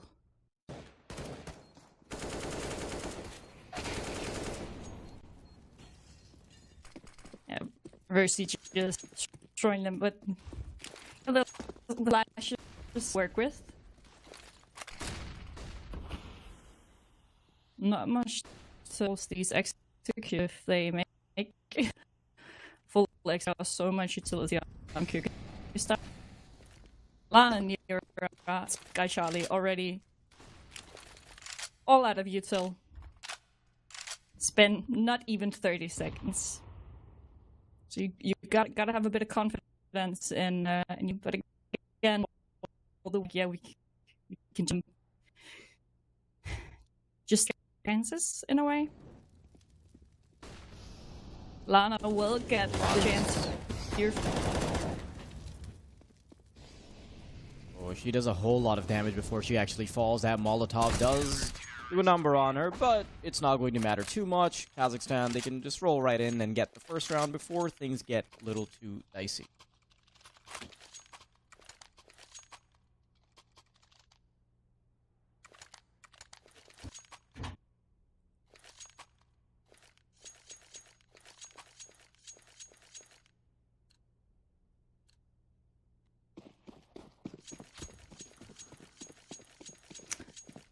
And already broken at Kyrgyzstan, they bought everything could in.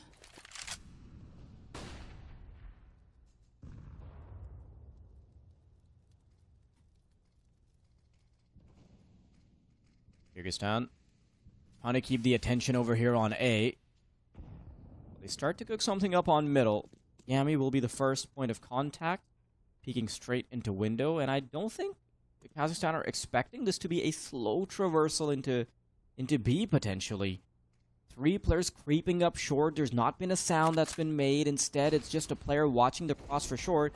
So although they should be able to get info, it's going to be a little too late. Never mind, though, because Charlie and Insomnia quickly put down 2 and make that 3 with Lana chiming in as well. Dark Sky and Destroy, though. In a 2-on-4.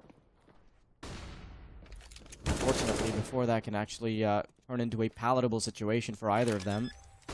Gonna start dropping like flies. And even the bomb is denied.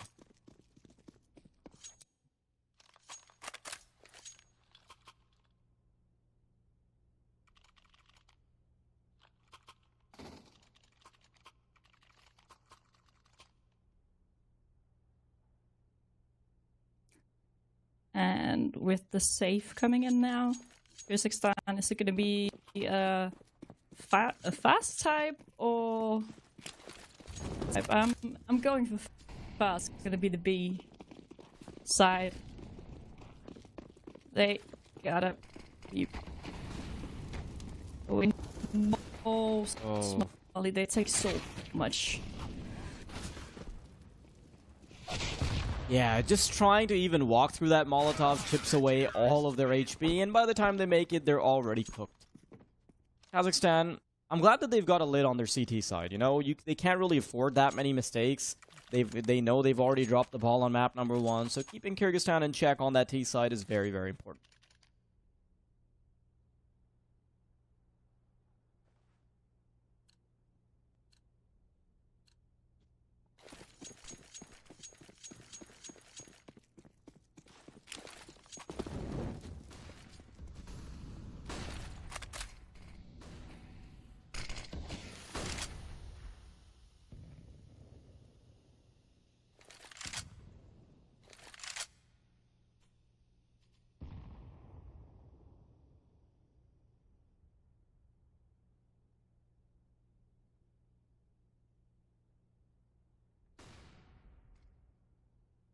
Right now, they're actually just making their way onto the B side. Some space. Actually, finding one but 2 kills. They're not quite ready for the player and market. There's already 2 in there. Oh, they've got decent positions, though. It's going to be so difficult to try and retake on this. Molotov doesn't really dissuade anyone from their positions either. There's 3 on shore, 1 on site, and because they're all biased towards the right side, as they're checking left, they should be caught in the back. Charlie, good kill collected. Kitosi, though, missing quite a few shots, but is able to line it up for 2. Charlie, 1-on-2 situation now, does spot ahead in apartments, knows that there's a player still in short, switches over to the AK, is able to get a headshot, and does she have time? She could. I think she might be half a second away, but oh, that was so damn close for Charlie. Love the fact that she switches over to the AK to finish the job, but half a second more would have sealed the fate of Kyrgyzstan.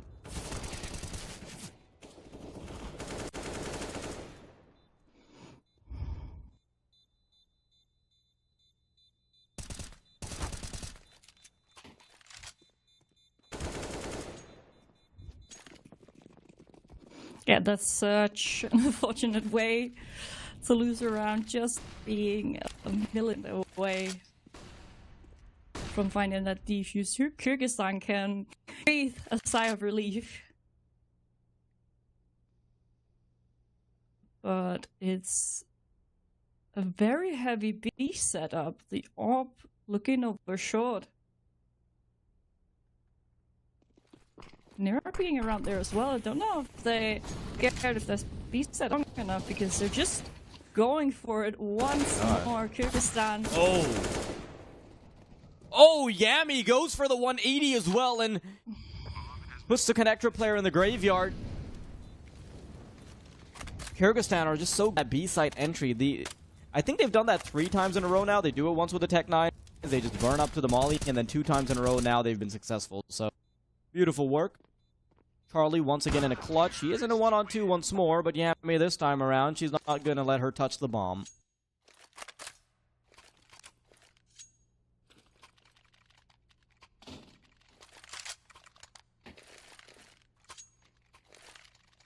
Now money's broken at Kazakhstan. And don't even think they're really going to be investing in just a slightly better pistol. We got 2 pistol upgrades. Didn't really see in the same way as we have in other matches, just the impact of the pistols. And again on Mirage, we didn't see that much of an impact when we had those pistols, so might be looking into a 5th round for Kyrgyzstan. It smells like B again. I don't know if you get the same feeling as I do. Yeah, and Kyrgyzstan almost seemed like they're toying with their opponent now with how many hits we've seen. And the problem with this kind of play is that it might seem like a gimmick, right? But ultimately, it's also going to condition Kazakhstan to more aggressively respond to any sort of B-side presence. want to be the clown that fails to 10 Bs in a row, right? You can kind of see that there could be an overreaction in further rounds, even if you don't actually want to double down on B. See if that conditioning comes into play soon, but right now, even though Kazakhstan can buy up pretty significantly, they're going to be missing a few pieces of, well, a few helmets, a few pieces of utility on Oasis, and all across the board, their mollies are quite lacking.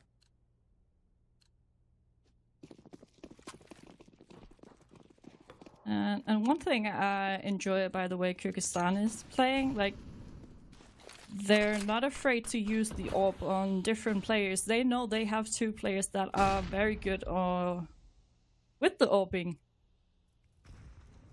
And they just figure out in which direction it will make more sense to have the AWP.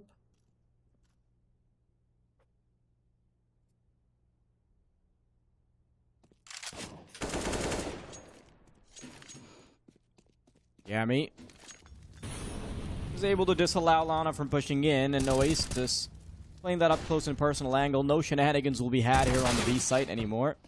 The second player moving in, though, I thought for a second maybe Oasis gets that kill, but Kitosi is able to nip that in the bud.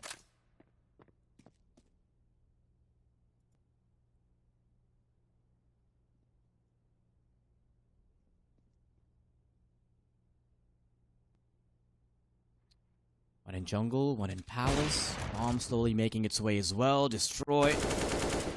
Staying true to her namesake, and with Yami having crept all the way into jungle, I don't think they realize that much space has been granted to Kyrgyzstan. Yami just continuing to be the absolute monster that she is. Responsible for the comeback in the previous game, and probably responsible for the lead in this one. Kazakhstan back to economic disruption.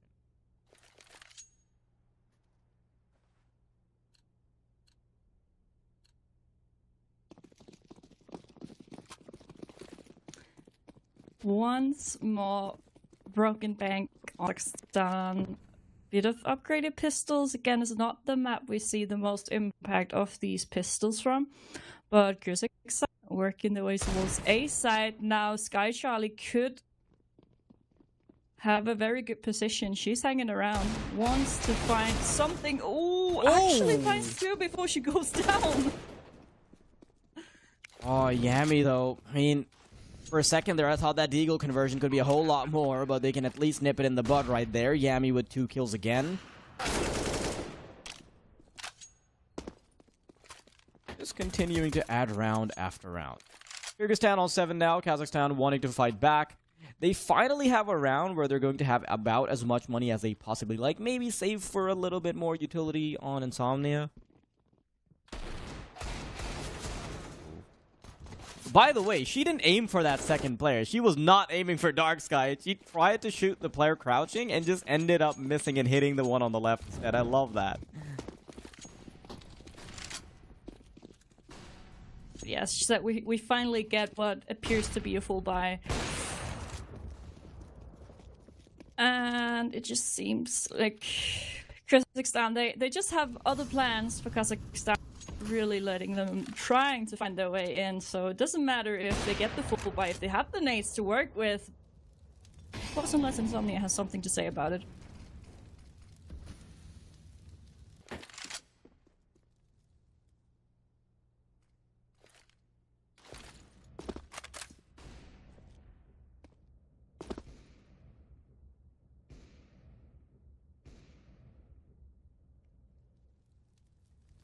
And it looks like Kyrgyzstan lining up for what's been working so many rounds. They know Kazakhstan must be worried about the B setup because they just so many rounds in a row.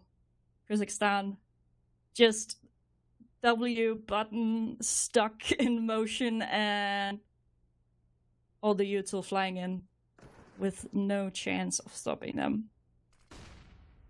But not being too overeager just yet.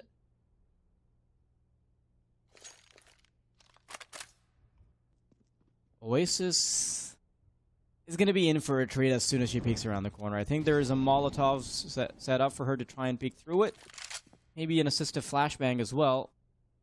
And Kyrgyzstan with only 18 seconds remaining. What? Are they really switching their course of action this late into the round? They're going to try and get a plant for connector, but Lana is tucked behind triple. Surely there's not enough time. She peeks out. They realize they have to check for her. They've only got 5 seconds remaining, and in the nick of time, they're going to dial the numbers in. And Kyrgyzstan, with probably half a second remaining, they brought it down to a 3-on-3. I cannot believe they've been able to turn the tides with 19 seconds remaining. Katosi gets control of jungle, and now both players coming in from connector. There's an op. There's an M4. Is this going to materialize into anything more? I think the CTs have started to realize that they've dropped the ball. And they're going to continue to let it roll across the fence. What is that timing?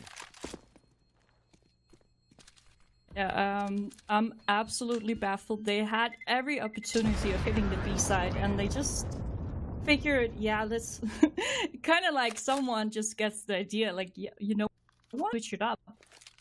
Like, it would be kind of fun doing this instead. But yeah, I think they had half a second, and they wouldn't have actually got the bomb down. So it's a risky play, but I'm not gonna talk it down when it works.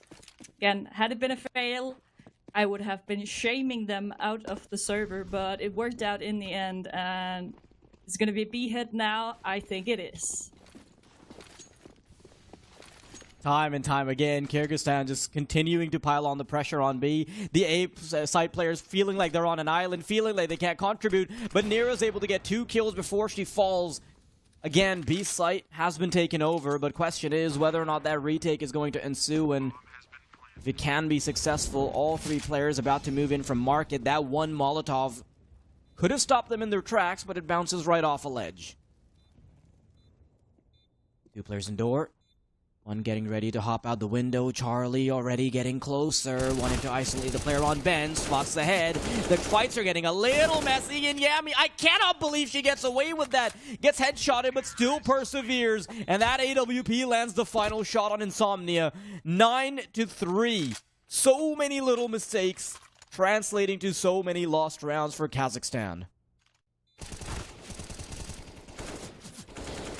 And just like beforehand, when we saw the veto, at first we said, oh, we didn't have the best gut feeling for Kyrgyzstan. It just seemed like Kazakhstan would have the upper hand, and they are just disproving everything we thought we knew about these 2 teams right now.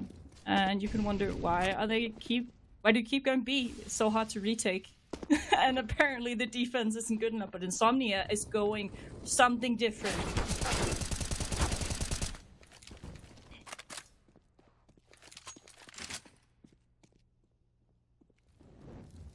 Again. Time and time again. Nero just blown away by a matchstick, and Lana just wants to take things into her own hands, rushes out. Okay. It's about time, isn't it? It had to stop one of these days. I can only agree.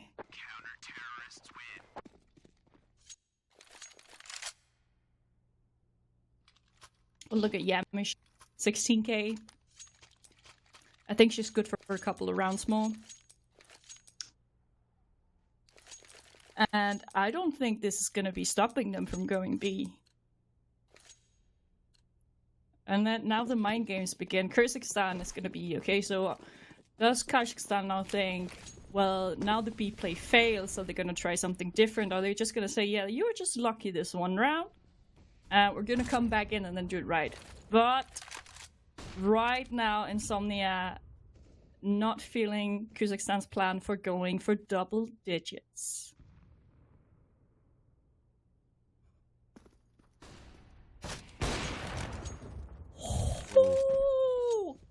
Not very close. I think it actually tagged Insomnia down to 50.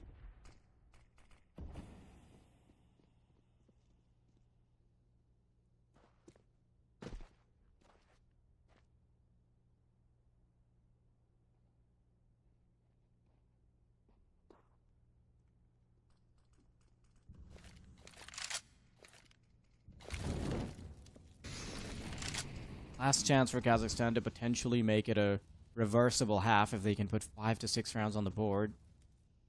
Allowing Kyrgyzstan to get away with something like 11 would just be a little too deadly. I like this play from Kyrgyzstan, though. They're allowing their one player in connector to be a bit problematic here on A, so that they're going to finally think that they've let up the B side offense. I love this from Kyrgyzstan. It's almost artistic the way they're playing this one out. Just one Molotov to try and go through. Oasis receives a shot to the head, but there's still 2 players remaining. Nearest position's been given up. They know there's an AWP there. But man, that jungle player had to become relevant for this type of play to work. You know, sometimes you see Counter-Strike and you might think it's optimal, right? But other times you're going to think that there's almost a narrative, almost a story being told with their play. You can sort of see the emotion being conveyed by Kyrgyzstan when they play this type of game.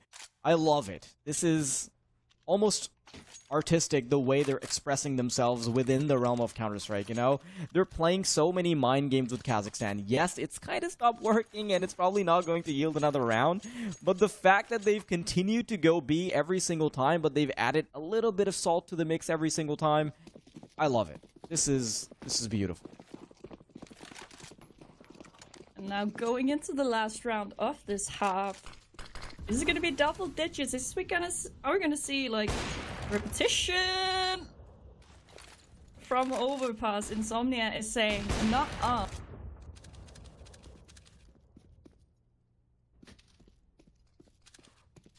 And Destroy, she's just going right back. And again, a small advantage for Kyrgyzstan. Just the CTs being more pressured. Where should we have our focus to? And with Kyrgyzstan's way of playing right now, you almost feel like you're always betting on the wrong horse.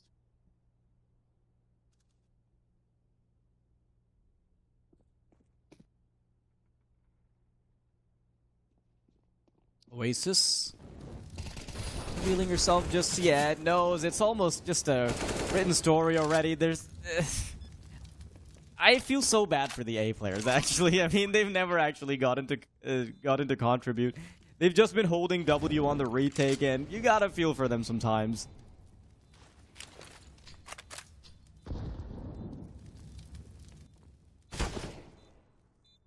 Lana makes it past the bullets from bench. Could narrow this fight down. Headshot received on Katosi. And Lana, she's gotten a 1v2 before, but not this time around. 10-5, Kyrgyzstan in an absolute masterpiece on B-side commitment. They've been able to overwhelm Kazakhstan on the T side. Question is, how is their CT side going to play out? Yeah, I get the feeling, and that's just my gut, to Kyrgyzstan are feeling like they have the upper hand now. And the momentum is something like over where Kazakhstan kind of stumbled on their CT side. So B-pop. Anyone home?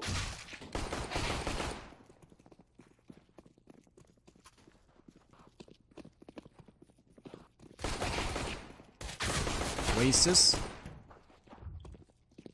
Okay. Dark Sky and Jammy. Ooh, Jammy, you know, she's consistently been that menace, but fortunately for Kazakhstan, Insomnia can try and nip it in the bud. Gonna have to be the retake all the way from B, which is certainly going to take some leg power, leg work. He's being thorough with every single angle.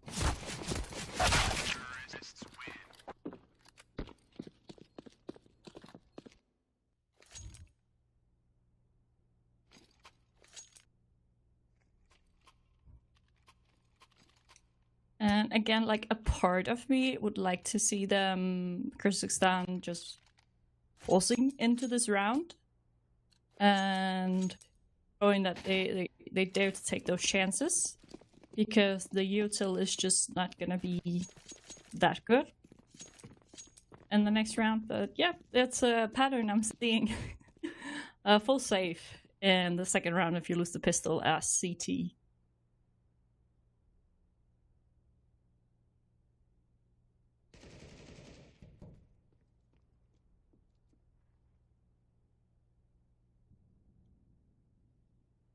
They actually Luckily have for my two sanity, players. Kazakhstan aren't going to be taking a play out of Kyrgyzstan's book. Not continuing to... Not like they're going to be doing that B-side commitment stuff. I mean, they are going to be, but at least a couple of them are going to be. But luckily, it's not what we saw earlier from Kyrgyzstan.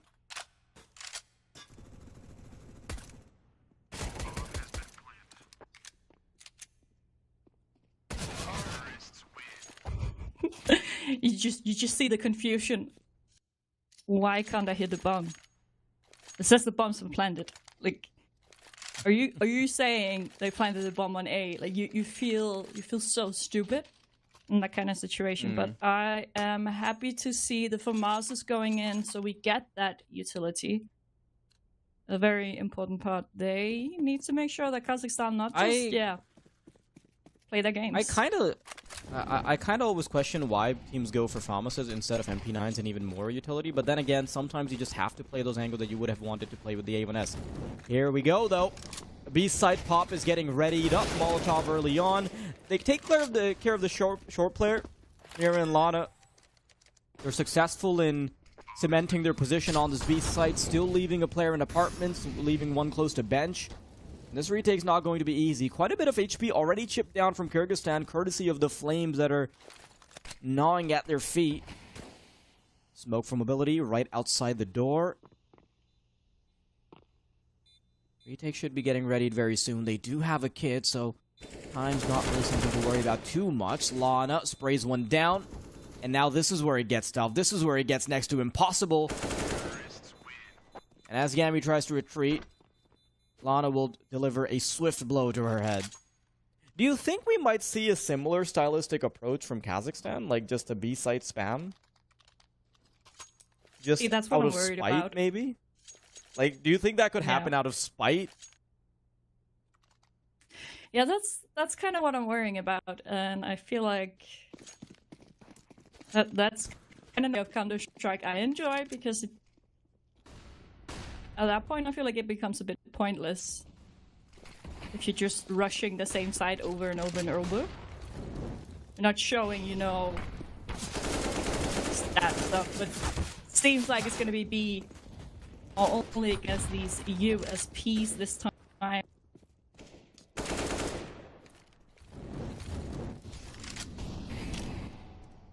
Yami, on the other hand, she's shooting her teammates now. It hurt itself confusion.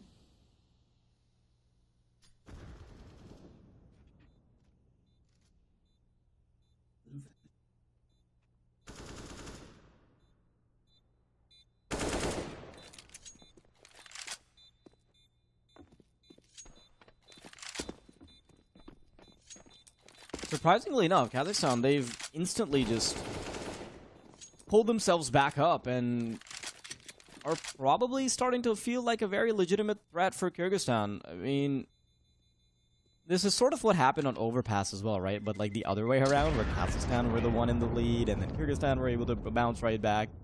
Very good chance that we see something similar here, but we haven't quite seen the full force of the CT side from Kyrgyzstan just yet.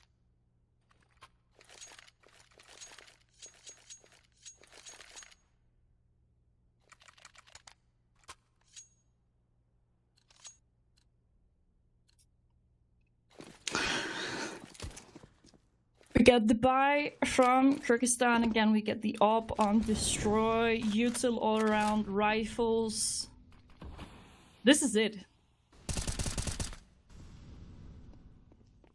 Yeah, this has to be where Kyrgyzstan, if they want to have some comfort in this game, they want to stop them right here. Yami, though, she's firing away at them like they're still targets, sitting ducks. Even brings one of them down to 4 points of health. Yami, that was an all Yami show, and that's exactly what it was back in Overpass, where she continued to claw Kyrgyzstan out of the dumps every time they'd sort of be in a very difficult spot.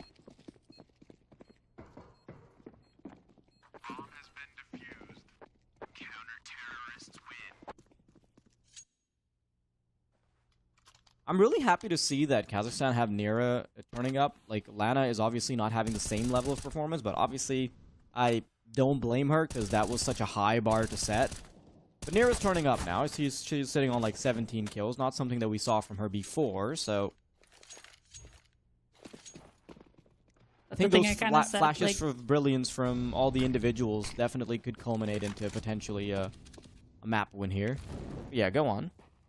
Yeah, but yeah, as we talked about in the break between the maps, we needed more than Lana in order for Kazakhstan to find Mirage, and it's just not what's been happening. And I know Oasis has had a rough time being the A player, trying to retake B every round, but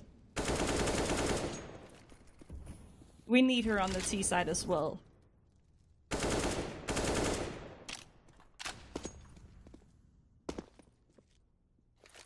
Again, a pretty convincing round so far for Kyrgyzstan.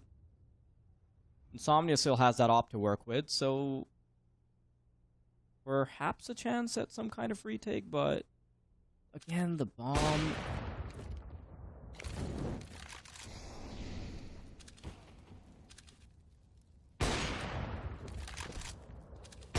Okay, surely Insomnia just wants to bow out of this one, right? Very cool sticker on the op. I didn't realize it has that much of an effect. I mean, I've seen it in game, but not on a gun while actually spectating.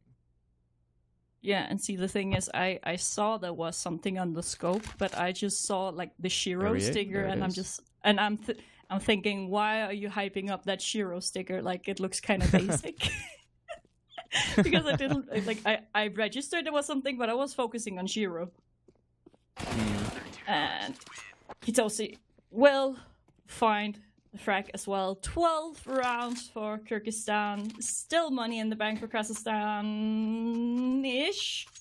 Actually, Insomnia and Oasis are on the brokey kind of things. Again, brokey, not the player. I would love to say where that saying comes from, but I'm sure like somebody will get upset about it. But yeah.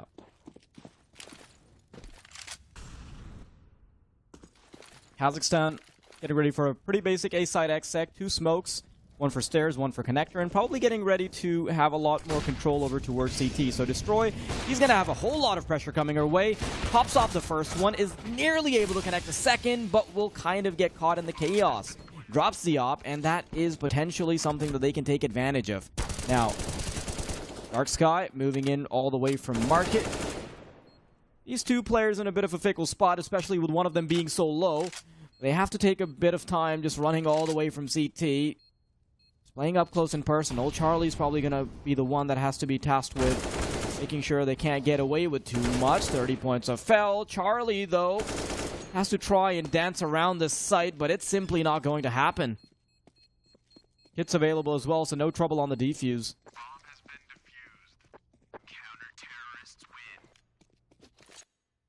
Yeah, that actually looked pretty good. Like, the smokes are cutting off the jungle player, so you only have the AWP in CT, and she only gets 1 kill before she's being pushed over, and then the duels from Market to CT, because and that's the thing with the A1, after they changed it up a bit, on those long range, you actually have a slight disadvantage. So they could actually have gotten both kills, but only got half HP before they actually found the CT player, so... Unfortunate for Kazakhstan, but... Yami is shooting bots again on a DM server on Mirage. They forgot to bring the weapons, so a bit of a unfair advantage for her, but I think she'll take it. That's sort of just been the theme for Yami, right? She's looked a class apart. And in a lot of these close games, when you know that it could be make or break, there's a chance that you won't get to represent your country at a global qualifier or like at an offline qualifier, you're gonna be worried. And Yami is sort of the type of player that is going to have that high-level composure. You know, she was able to have it when they were going for a comeback on Overpass, and she's going to continue to have it when she needs to put up a performance yet again. 25-11 right now. Would have loved to seen another Lana and Yami battle. Unfortunately, only one of them is turning up at the moment. Not to say that Lana's performing terribly, it's just that Yami's setting such a high bar.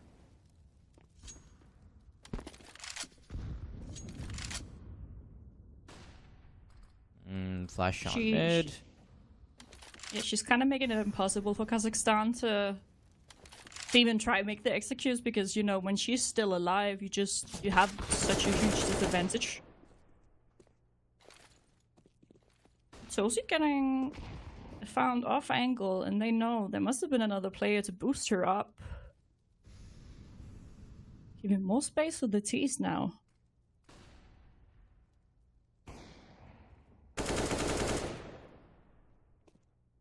Nira gonna make sure that that advantage is not gonna go anywhere, but Yami, she's been so good off that jungle position. I'm just wondering if she can do a little bit more off the top of that. Bomb is still kind of stuck on middle. This one player on A isn't going to do them any favors positionally. Dark Sky wins her duel on middle, but there's still one more to go. Doesn't want to repeat because there's an op there. Yami finds a great spot on top of stairs to just overwhelm Nira. They're going to be peeking into the op together, and Dark Sky closes it out. Perfect communication there. They realize all they have to do is just overwhelm the opper. All they need to do is have both those pieces working together. Pretty much a checkmate there. And it comes down to the 15-9. Kazakhstan, this is going to have to be a monstrous comeback.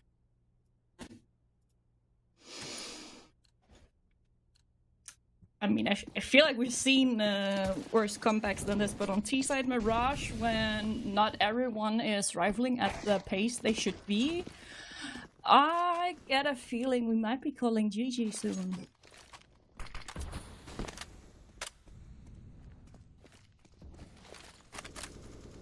But, of course not before Yami gets a 30 bomb. I mean...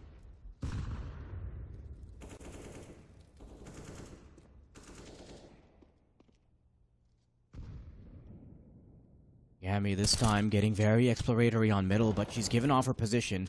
Quickly realizes that there could be someone behind the smoke, so backs off. Destroy, though, with a very crispy shot as she jumps on top of the box. Man, disadvantage early on.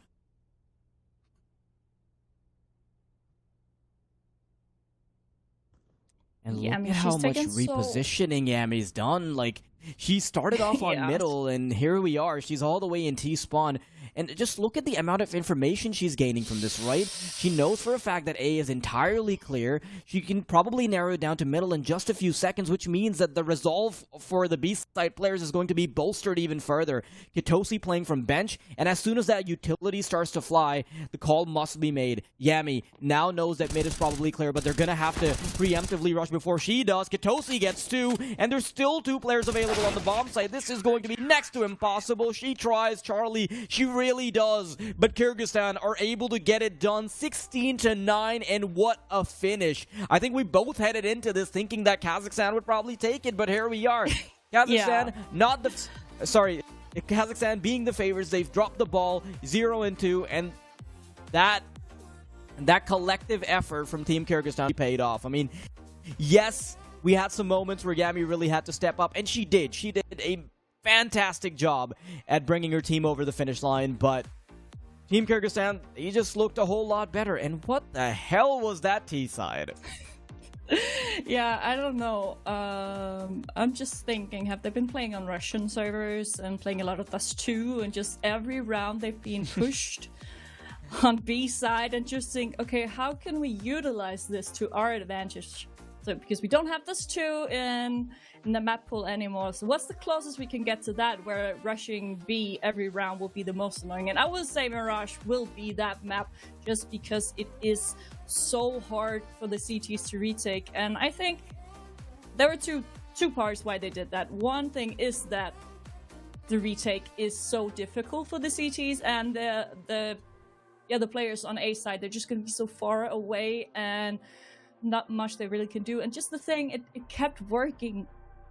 And sometimes when you really just want to to get things like one and done. You need to say, okay, but if this is working, why do we have to try to work more on mid? Why do we have to try to work more towards A? Because they get scared of us making, either way, if it's just rush B or if it's contact B, like they got out on top 9 out of 10 times. So you can say it kind of might look a bit boring, like they went B every round, like why not show more skill? But again, when it's working, you can't really come after them and say, yeah, you should have played different, because in the end, I think that's what just made that momentum going into the CT side that much better. And honestly, there were just instances where, you know, Kyrgyzstan could have probably let up in terms of what they were cooking up on that T side offense. You know, they could have stopped the B rushes. They probably had second. But the fact that their IGL just stuck to her guns and she's like, yeah, no. We've picked our poison. Now we're going to take this with pride. We're either going to poison them or it'll catch us before we can poison them, right? And fortunately for them, it was pretty venomous to the opposition. So 5 on that first half and then not really allowing much of a comeback. I think there was a sliver of opportunity there where, you know, Team Kazakhstan got to 9 rounds and Kyrgyzstan is on 10. And I think you and I both probably started to visualize the idea of maybe this the same way that Overpass did. Maybe it turns into a comeback for Kazakhstan on a disadvantageous side, similarly as to what had happened for Kyrgyzstan on Overpass. No, like that is going to happen. Do you know? Because they've got Yami. She's just a demon, and she proved exactly why. Yeah, it just seemed like kind of an unfair battle when we came to Mirage. But yeah, again, I got the kind of feeling like, okay, so it's their own map pick. They get 10 rounds on the T side. Like, okay, that's kind of good. But then we saw just how Kyrgyzstan activated when they came on the T side. Said, okay, we might have messed up a bit, and I get that Kazakhstan might have had that feeling as well on CT. Okay, we let them trample us on B side every round. We're gonna have to find like a kind of secret weapon to do that as well. And they actually tried to go explosive on B as well, and they had luck with it for multiple rounds. But I just think Kyrgyzstan was better at adapting to it and just better at the mid-round rotations. I just feel like their IGL just had a bit of a better mid-round calling than Kazakhstan, where again you set me up to believing like Kyrgyzstan would have to really like fight everything they got in order to stand a chance at this. But I think Yami just showed that Kyrgyzstan can do anything they set their mind up to, and I'm just so pleased that we got such a great match. Like, I'm happy we finally got something that like I got it at the edge of the seat, and like it was exciting. It was not just okay, so they turned up on the server and then we looked for 5 minutes and the match was over. We actually got great gameplay all the way through, and like it could go either way, and that Overpass was absolutely amazing to watch. So if you missed it, I feel sorry for you, because that was an amazing map watching. Yeah, definitely. And I think what really ended up being the difference maker was that experience on Team Kyrgyzstan, right? A lot of the times in these tournaments, you're especially in like the lower tier qualifiers, you know, the initial qualifiers, you're gonna see a lot of teams sort of shying away from acting like the top dog. They're gonna feel a little uncomfortable going for pushes, a little uncomfortable going for a lot of info. But I think Yami just looked like the one player that was separated from all of them, right? I think that was probably clear, especially in Overpass, especially with how cavalier she was in trying to get that information off and being in the position to go for a flank, and she did a good job. But Yami, her experience just sort of instantly, linearly kept going up, just kept working, kept relevant on the server, and even when push came to shove, when things got a little tough, you could see Yami's impact. We're gonna get to not only see it with the eye, also see it in the statistics for this team, because I do think that Yami was definitely going above and beyond. 27 kills for 12 deaths, and that's not a player that is just comfortably sitting back or anything. No, this is the picking the bull by the horns, being the first one to get info, being the one to go, being the one that is relevant in retakes and all of that.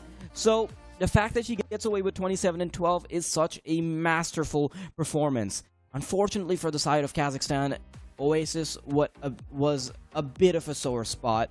in most of their gameplay. You know, she had trouble over on Overpass. She also ended up having a little bit of trouble on Mirage, and she ends up 8-21. So you can kind of see how that ended up hurting them quite a little bit. They lose 16-9. You know, maybe you have a bit better performance on the board, maybe bring that bottom fragger up a little bit, and then you can start to have a conversation about the mechanics being a little bit. Kyrgyzstan, for the most part, maybe they didn't look like they were very evidently the better team or something on Overpass, but yeah, experience and the calling on Kyrgyzstan was just so damn good on T-side Mirage that it separated them from Kazakhstan. I think if, although we didn't get to the decider, I think this series actually did a job of sort of portraying who was the better team.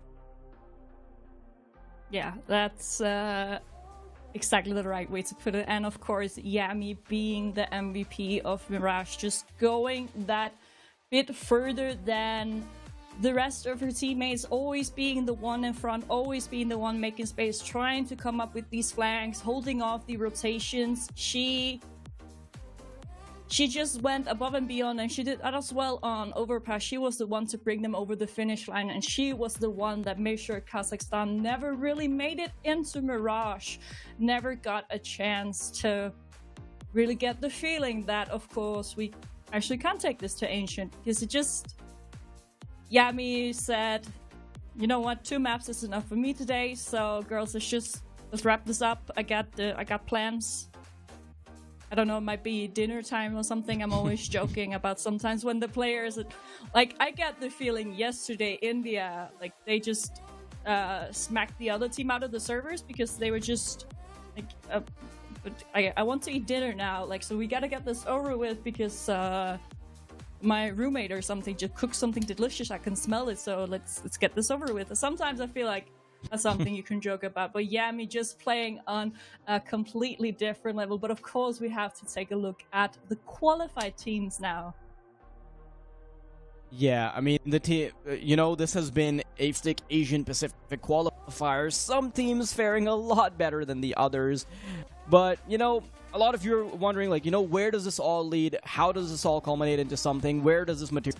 Well, this is it right here. All of these teams on your screen, they're going to be going to the Gamers8 offline qualifier. So off the IESF Asian Championship qualifiers, they're going to the Gamers8 offline qualifiers, which then leads to a qualification to the IESF World Finals. So lots of qualifications. I can be confusing at times, but for now you need to know is that Saudi Arabia, you know, they're the host country qualifiers. From Southeast Asia, we've got Hong Kong that qualified. Fantastic team, by the way. I'm really looking forward to how they're going to perform. Team India and Australia, they were too dominant in their region to actually give us a yardstick to measure them, you know. India and Australia, they basically had similar scorelines. They both had a 16-0, I believe, and they had a 16-5 and 16-3 thrown in there somewhere as well. But regardless, there weren't any rounds to write home about. So India and Australia, by far, very, very convincing teams in their region, so it makes perfect sense that they've qualified. Now, Central Asia, things got a little spicier, right? Uzbekistan and Iraq, they probably didn't have very competitive teams. Uzbekistan and Kazakhstan, they did a fantastic job at giving us some very competitive Counter-Strikes. So, I think that pretty much wraps up this tournament. Sophie, any thoughts on this one? Well, I just want to say to all the people, all the amazing women competing in this, like, it's such amazing that you guys wanted to be a part of this, and we are so honored we get to show what you can do and just show this female scene. Like, I always get a bit emotional when talking about that kind of thing, because I just feel like we need to have more focus on the women's scene. So just anybody that participated in the regional qualifiers, like all the women competing in the Australian qualifiers, like, shout out to you, like, shout out to everyone from the Asian region that had an interest in being part of this, because you are making the change to this scene, and we couldn't be doing it without you. We wouldn't be sitting here, and we couldn't have all these amazing matches to watch. So just thank you to all of you. Yeah, and honestly, I'm super happy that there was such a strong showing, right? You know, if you're a competitor, if you watch the stream, you know, maybe I've joked about you like having a terrible game or something of that sort, but don't be discouraged by that. Even if you've gotten 16-0'd, even if you've gotten 16-3'd, whatever. Thus you've made it to compete. The fact that you've had the guts to act yourself to the platform, you know, been willing to put yourself out there in competition. It's not easy. I mean, I've sucked. Okay, I was terrible at I know the feeling of what it's like to just sort of put yourself out there and, you know, sort of risk being shown up, and that takes a lot of bravery. So mad props to all the competitors. Thank you all for actually competing. Thank you all for being of this tournament, making it possible for the IESF Asian Championship to happen, and of course the global event as well. And once again, you know, this wouldn't be possible if we didn't have viewers. This wouldn't be possible without the fans. So thank you all for tuning in. It has been lovely casting for you. It's been wonderful having you. And of course, thank you to the producers for making our job so much easier, the observers for catching all the action, and of course to Sophie Bedua, that's the only time I'll try to pronounce your name, for joining me on the female broadcast. I think that wraps things up. Thank you guys for tuning in, and we'll be wrapping up the show, but we still do have highlights ready, so you can stick around for those. Thank you for watching.